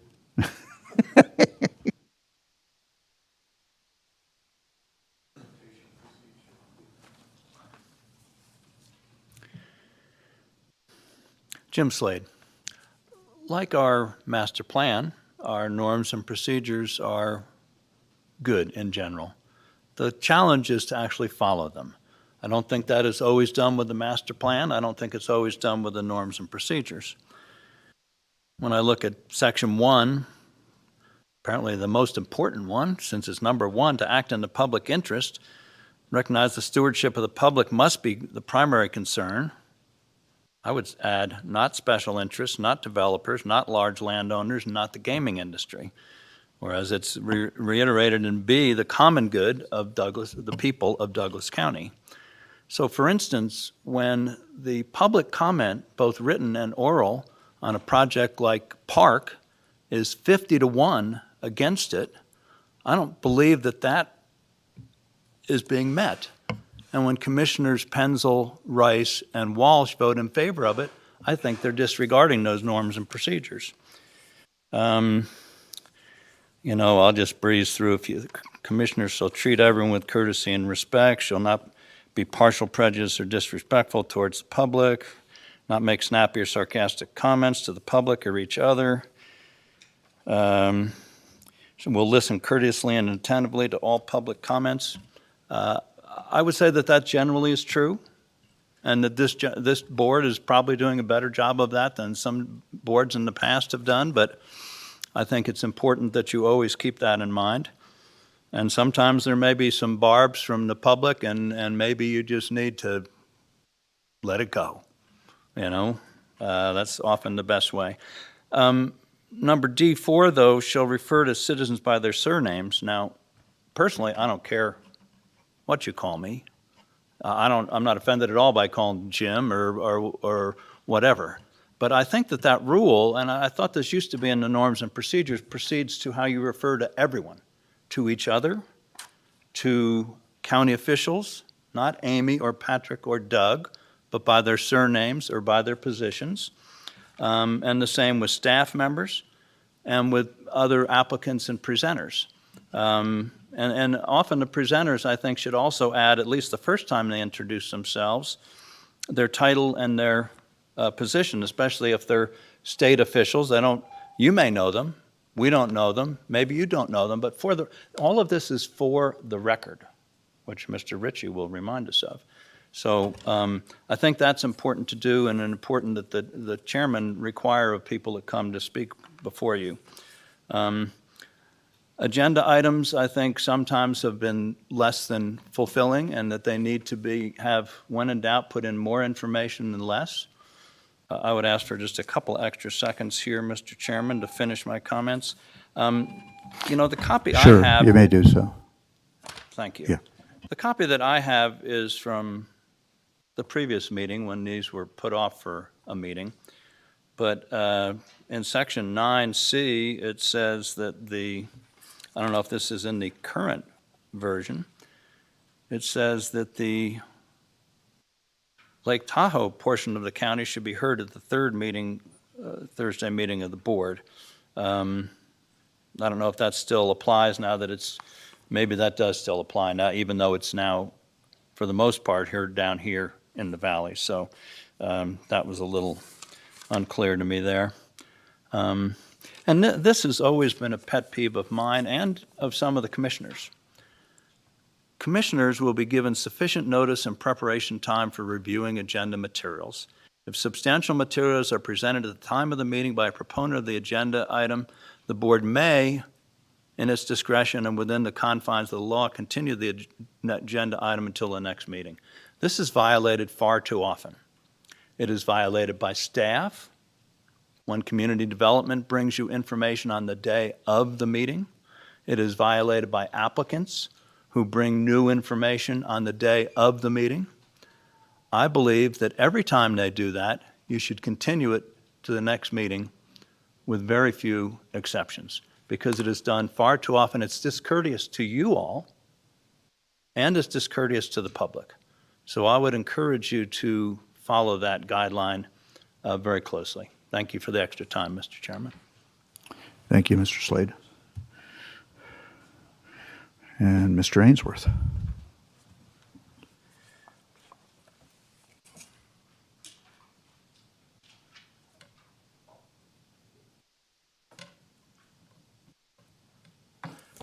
Dan Ainsworth. Just a quick question and request. I thought the agenda item was going to be for you guys to discuss, you as the board, to discuss your suggested changes in addition to directing staff. I note Mr. Noahs had said he had submitted his already. Would it be a good idea for you to maybe outline some of the things you've thought about and would like to see so that we can hear them now and think about them for a couple of weeks? Mr. Chair? Mr. That's Ainsworth, you done? Yeah. I honestly, I had the same question because I haven't seen them, and I was hoping maybe you had a document that you could share with us in that regard. I was looking in the supplementals, I didn't see it in there, and No, it's not in there. okay. But before you do so, we need to. We're still in public comment, so yeah. Any other additional public comment in chambers? If not, then any online. Thank you, Mr. Chair. Marcia Johnson for the record. At this time, there's no public comment online. Okay, thank you. Now we'll bring it back to the board. Mr. Nosak. Chair, if you please. I made my recommendation at the meeting with the county manager in preparing the agenda. And my only one recommendation was to adopt Robert's Rules of Orders for the conduct of these meetings. Now, I was pleased with this particular one today because when Mr. Tarkanian proposed a motion, I offered a friendly motion, and most people would have gone right to the first motion. But we voted on the amendment first and then the final amendment item. So that's part of what I want to see happen more often. Not that we propose amendments. Thank you, Mr. Nosed, and I appreciate your recognition of that. In my many years of public service, since being a Cub Scout and then at the age of 8 and today, I have had the opportunity to serve as chairman or president of many of those organizations that I've been involved with, and all of those attempt to operate via Robert's Rules of Order as much as possible. And so while we don't necessarily operate via Robert's Rules of Order as this body, I still think you're correct in that we need to try to, especially in the motion process, to follow that guideline. I think that's good. So as you notice, when I do entertain a motion, I try to allow time after the motion's made for discussion on the motion and possible amendments to the motion, understanding that amendments should first be addressed and then the main motion as amended. So I don't know that that's necessarily something we want to put in this document, but certainly I'm not the governing body here. There's 5 votes here, so anyways, what's the pleasure of this board? Ready for a motion? I'll make a motion to direct staff to update the Board of County Commissioners' norm and procedures and bring forward a resolution incorporating the requested changes to norms and procedures at a future board meeting. I'll second that. Okay, motion by Commissioner Tarkanian, seconded by Commissioner Noasad. Did that, so I had a question in that regard. Does that include this change that Mr. Noasad is suggesting or not? I might add, I did not make a motion Oh, to okay, do that. that's fine. I'm just clarifying. Just want to make sure we're clear. Okay, so sensing no other discussion? Okay, go ahead. My only concern with that is we don't have a parliamentarian here. And without a parliamentarian, Robert's rules are very, very difficult. And we would have no arbiter. So I think that as a matter of courtesy to the members of the board, for those of us that are somewhat schooled in parliamentary procedure, I don't think that we need to put that in our rules. Just that a gentleman's understanding or a gentle person's understanding. How's that for correct? By the members of the board. Mr. Chairman, Yes. isn't our district attorney act as the parliamentarian? Chairman, if I may. Doug Ritchie, the Douglas County District Attorney's Office. I do not. That is not my role. Oh, If come there's on. a legal question, I'll answer it, but.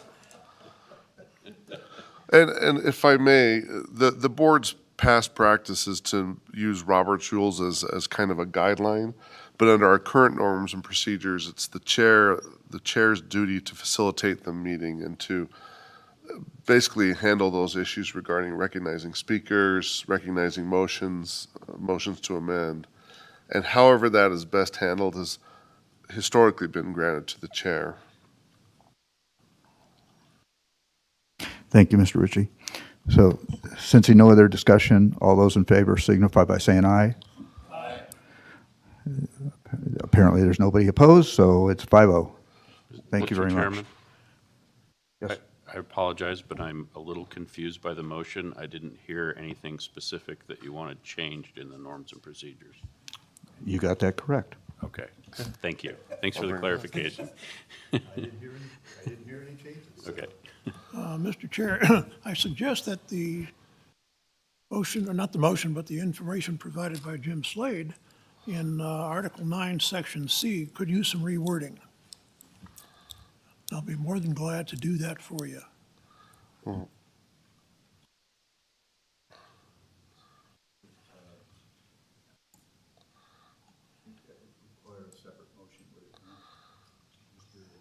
Ritchie? Well, So what you're suggesting is we do have an amendment to this document what in that specific, regard. what specifically in Article 9, I Section think, 9? If I'm not mistaken, Article 9, Shall I read it? Article 9. Article 9, Section C, regarding meetings at the lake. Oh. Which I believe that we agreed that whenever there's a major item on the agenda that concerns the lake, that we would attempt to have the meeting at the lake. Is that correct? Well, I mean, that's certainly the way I see that is that it has never indicated that we are required to have a meeting at Lake Tahoe. That has never been to my reading of this. It says that we should attempt to have those items that are related to the Lake Tahoe Basin heard in the third meeting, but that would, as I see it, give an advance warning to those folks that live in the Tahoe Basin that we're going to hear items specific to them at that. We're going to hold off as much as we possibly can until that third meeting, but it doesn't direct us to have that meeting at Lake Tahoe. And I believe we still have the ability as this board and as the chair to direct that meeting to be at the Lake Tahoe Basin should the feeling of the majority of the board feel that we need to do that. So I think that's still within our discretion, is it not, Mr. Ritchie? Yes, Chairman, Doug Ritchie with the Douglas County District Attorney's Office. That's correct, and in fact, our county code 2.04.010 requires a meeting, the first meeting to be held in the county seat, which here is in Minden, and that it may also meet in the Tahoe Township. Mr. Chair, given that we have surrendered that space so that we could save some money, we might want to rethink this. All right, that's vague. I think we should, in interest of unity, we are representing all the people in the county. So things that might be specific to the lake, there's no reason they can't be heard here because they are part of the county. I appreciate that, Mr. Noasat, and I agree with you. When this issue came up before us at the beginning of last year, my feeling is that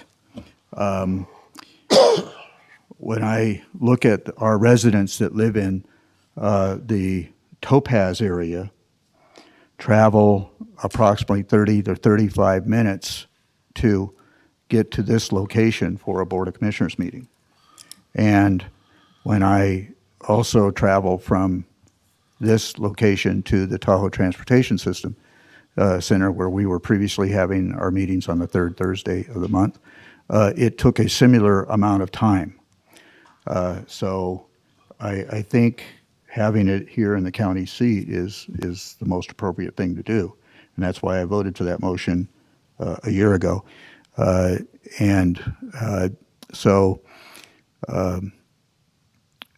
Once again, and it was interesting that this question came up at the last meeting, and we had the vacation home rental process back on the agenda again, and I noticed that half of the participants in our audience that day were from Lake Tahoe, so they didn't have any problem getting down here to address those issues. So anyways, that's my basic feeling. So I don't know that this particular item in the norms and procedures necessarily needs further clarification because we have it in our code as well. So Chairman. anyways, if unless you guys feel otherwise.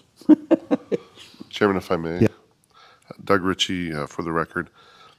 May I suggest that because this is already in the county code, I could remove section 9C from the norms and procedures because it's clear that the prior item, any commissioner can request an item be placed on the agenda, and they can request, I think this should be held or heard up at the lake. In other words, the county code already makes provisions where the meetings and when the meetings are held, and under section 9A, if a commissioner wants an agenda item put on, they can also specify where they want it heard if they think it's lake-specific or Topaz-specific. I just want it understood that when there are issues that are specific to the lake, and I'm not just talking about the ordinances regarding VHRs, there are many other things that occur at the lake that have great impact and importance to the people at the lake. In those instances, I feel that it should be heard at the lake. And there are appropriate places at the lake where we can have this meeting without having to pay a ton of money.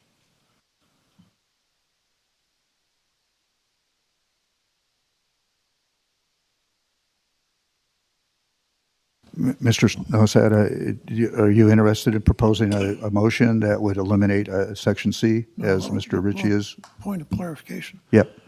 We went through a great amount of, a lot of work to not have to pay that money for the transportation center. That ordinance was in effect at that time that we had a place to go. So maybe rather than fooling with this, we ought to look at that ordinance and make that change there so that this is the place that we have our meetings. Okay, so where we are right now is we we passed the norms and procedures intact without any changes. And I'm not hearing any motion to make any other changes. So therefore, I think the item is dead, right? So we didn't, no, we voted on it, 5-0. Yeah, we voted on it, 5-0. So anyways, am I right? Yeah. Chairman, if I may, just a clarifying question. Previous boards have also done what this board has done, has had discussion and nothing really happens.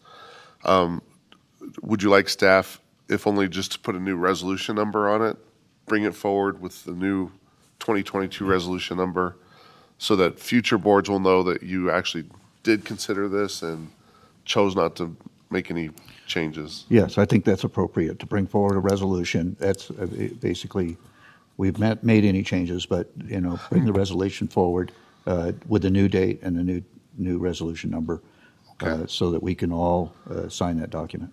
Sure. Yeah. Mr. Chairman, if Yes. I may, Mr. Ritchie, what was the ordinance that you cited for that? For the regular meetings? Whatever you Commissioner had in the Nosad? title, I think it was Title II? It's Title II, Administration and Personnel.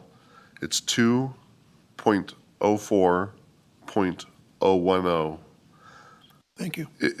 It says that the third meeting may occur at the Tahoe Township, but the first meeting must occur in the county seat.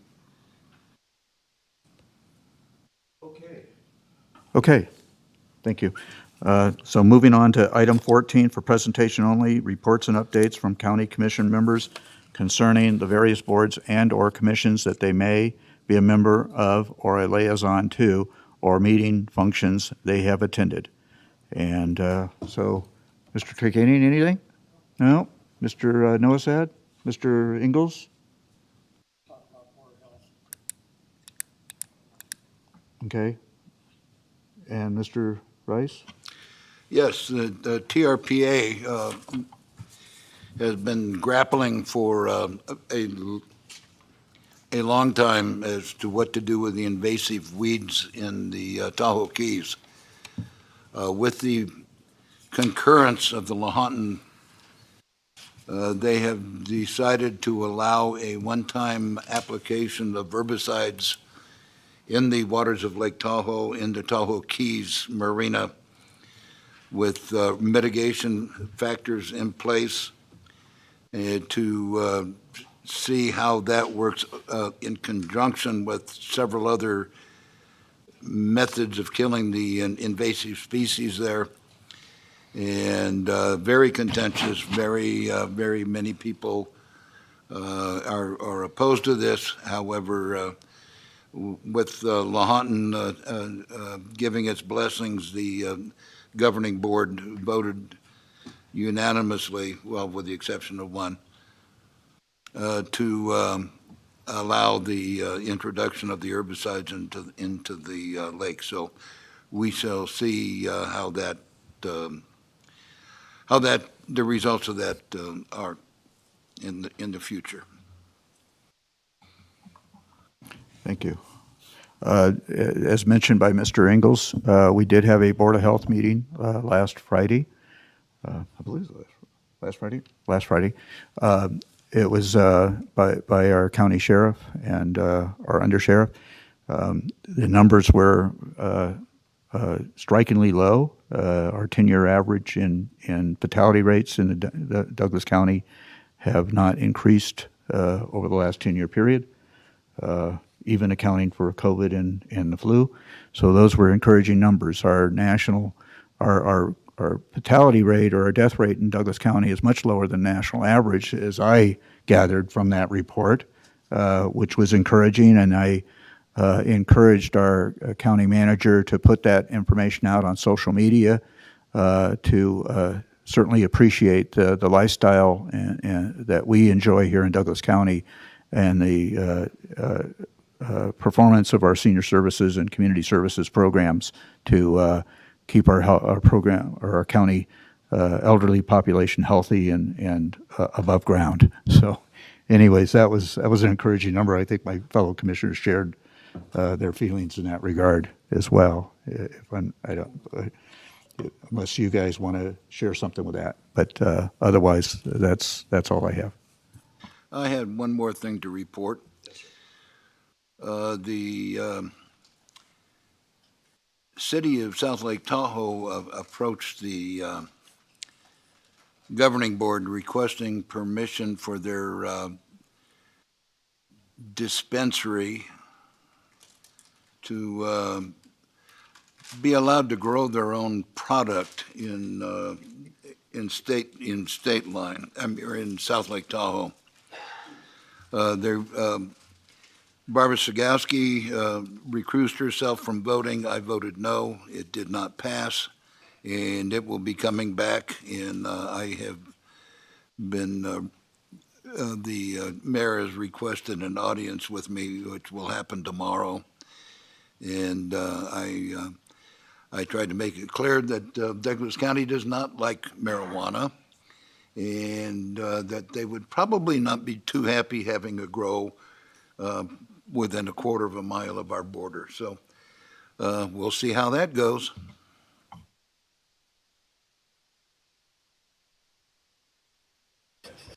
Okay. Commissioner Rice, in conjunction with that, you may talk about the illegal pot grows that have been popping up. Okay. We have closing public comment. So if the board has no other comments, then we'll go to closing public comment. Mr. Gaines? You open public comment? Opening, well, no, it's not opening public comment. This is closing public comment. That was just a presentation a minute ago. Ted Gaines. At the end of the last conversation, you guys had voted 5-0 to install or approve our building inspector. You never asked him one question about his job. Everything was about golf clubs, boxcars at the Army base. There was never a question answered, and you have it in the papers I just gave you. You have the minutes of the June 3rd meeting. And I want that public because when you rerun, you're shaking your head, Terry, but that's what the thing says. When you rerun, or Danny, I want that publicized in the paper because I want the people to know what you passing people on. Now, there's been a couple things that I would like to say here. I believe Mr. Ingalls hired, I think it's Terry Willoughby, because of her honesty, morals, and integrity. I believe is what you said. If I have the wrong person, I'm sorry. Mrs. McDermott, that you talk about all the time, she stood with her hands on that counter in a meeting in 2018 and said that county employees should be held to a higher standard and they should be held accountable. Now, I just gave you a whole bunch of stuff. Our head building official is violating state law. Not NRS or all the other stuff, that as well as state law. We don't change state law. He will not work with our fire department at all, according to 3 different fire officials. Now, I mentioned in the first thing about a person that took a loan. He's doing inspections. Our head building officials has been up playing Clear Creek Golf Course. That's a private golf course, invitation only. Who is inviting him on there? Which developer, contractor does he owe his favors? Is he getting comped? Is he paying for it? He come back down here on a Friday bragging that that's what he was doing on one of the Fridays. But he's on salary, so nobody can say anything. He has gone and stayed in contractors' houses, hunting, taking his kids hunting. What does he owe that contractor? I cannot buy a mini-split air conditioner. He got one. Which contractor got it for him? State law, again, state law says it must be a certified person that does that. Now, these are all things that are violations. Mr. Ritchie caught his attention a minute ago. These are facts. Now, there's been 3 other or 4 people that left this county with no notice, no nothing, because of harassment and intimidation that they've been doing to these things in the last month, 6 weeks. That falls on our county manager. This is all management issues. And we look to you five to take care of these problems for us, and you're just not doing it.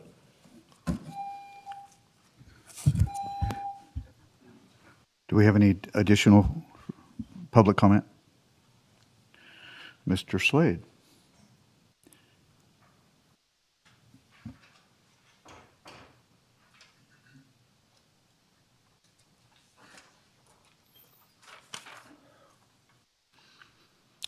Jim Slade, just a bit further on a couple of items.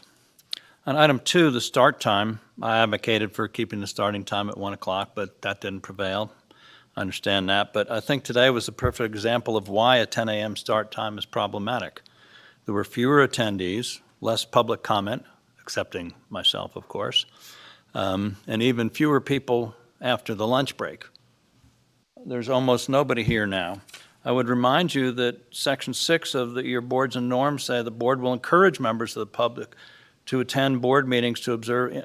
So you should encourage, you should want to hear from the public, and I believe that starting the meetings at 10 o'clock and then having a lengthy lunch break does just the opposite. Our esteemed district attorney today had 3 items on the agenda, numbers 3, 4, and 6, but item 1 wasn't heard until 11 o'clock, leaving just 45 minutes prior to the lunch break. Mr. Jackson was able to address item 3 prior to lunch, but had to return after lunch to address items 4 and 6. As one of the county's top officials, that is disrespectful of his time. He is a valued public servant and should not have to come back here twice to get 3 agenda meetings heard. This meeting has lasted just over 4 hours in total. If you had started at 1, you'd be done just after 5, a few minutes after 5. That seems like reasonable. To have this big break in the middle, I think is foolish. I think you should revisit this agenda item in a few months after you see how it goes. On redistricting, I meant to mention this earlier. You know, last month, the Minden town manager said that he wished that Minden had their own representative on the board. Well, that's great. Everybody does. I wish my street had their own representative. Their town is a little over 3,000 people. You would need 17 commissioners to make sure that Minden got their own seat. Does that sound good to any of you? Even when you add in Gardnerville, they wouldn't be guaranteed a seat. So that makes no sense at all. I'm sure the Lake would like their own member. That's not the way it works anymore. If we had 7 members, they still wouldn't be guaranteed a seat. So while the board members run by district, as you know, you are elected by the county as a whole, and I think for the most part, you all try to represent the county as a whole and look after the county as a whole's interests. Having said that, I understand why Mr. Rice advocates for lake issues. I think that's acceptable. He represents the lake. I don't have any problem with that he takes a little bit different view than perhaps others might. But I think, to me, it would be foolish to have any more commissioners. I think we have to make do with what we have. I think the redistricting that you approved today is the best solution going forward, and I don't see any reason to change that. Thank you. Thank you, Mr. Slade. Is there additional public comment here in chambers? Marcia, is there additional public comment online? Thank you, Mr. Chair. Marcia Johnson for the record. At this time, there's no public comment online. Okay, thank you. So, Mr. Gaines, I want to address some of the things that you expressed in concern. This board is only able to address issues that are within the jurisdiction of this board. And most of what you bring forward are personnel issues that we are not allowed to discuss and are not on the agenda. And so we have to stay to the agenda item that comes before us, and we can't venture off of that without incurring an open meeting law violation. So, and once again, most of the issues you brought forward are personnel issues, and so I would once again encourage you to perhaps address those with council and with the county manager and with the Human Resources Department if you have some questions in those regards. But I don't know that this board has the jurisdiction to really address personnel issues. So, thank you. But I appreciate your concern, but it's just not something we can discuss.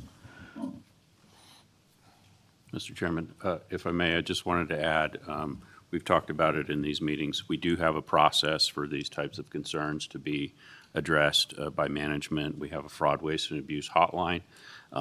People can call that line. They can submit an email with whatever their concerns are. That gets reviewed by our independent auditor, Moss Adams, and we review that with them, and they make a determination, a recommendation of what, if any, action we should be taking. We document that, we discuss it as a management team, and we keep that as part of our personnel records in the fraud, waste, and abuse program. With that, the meeting is adjourned. Thank you very much.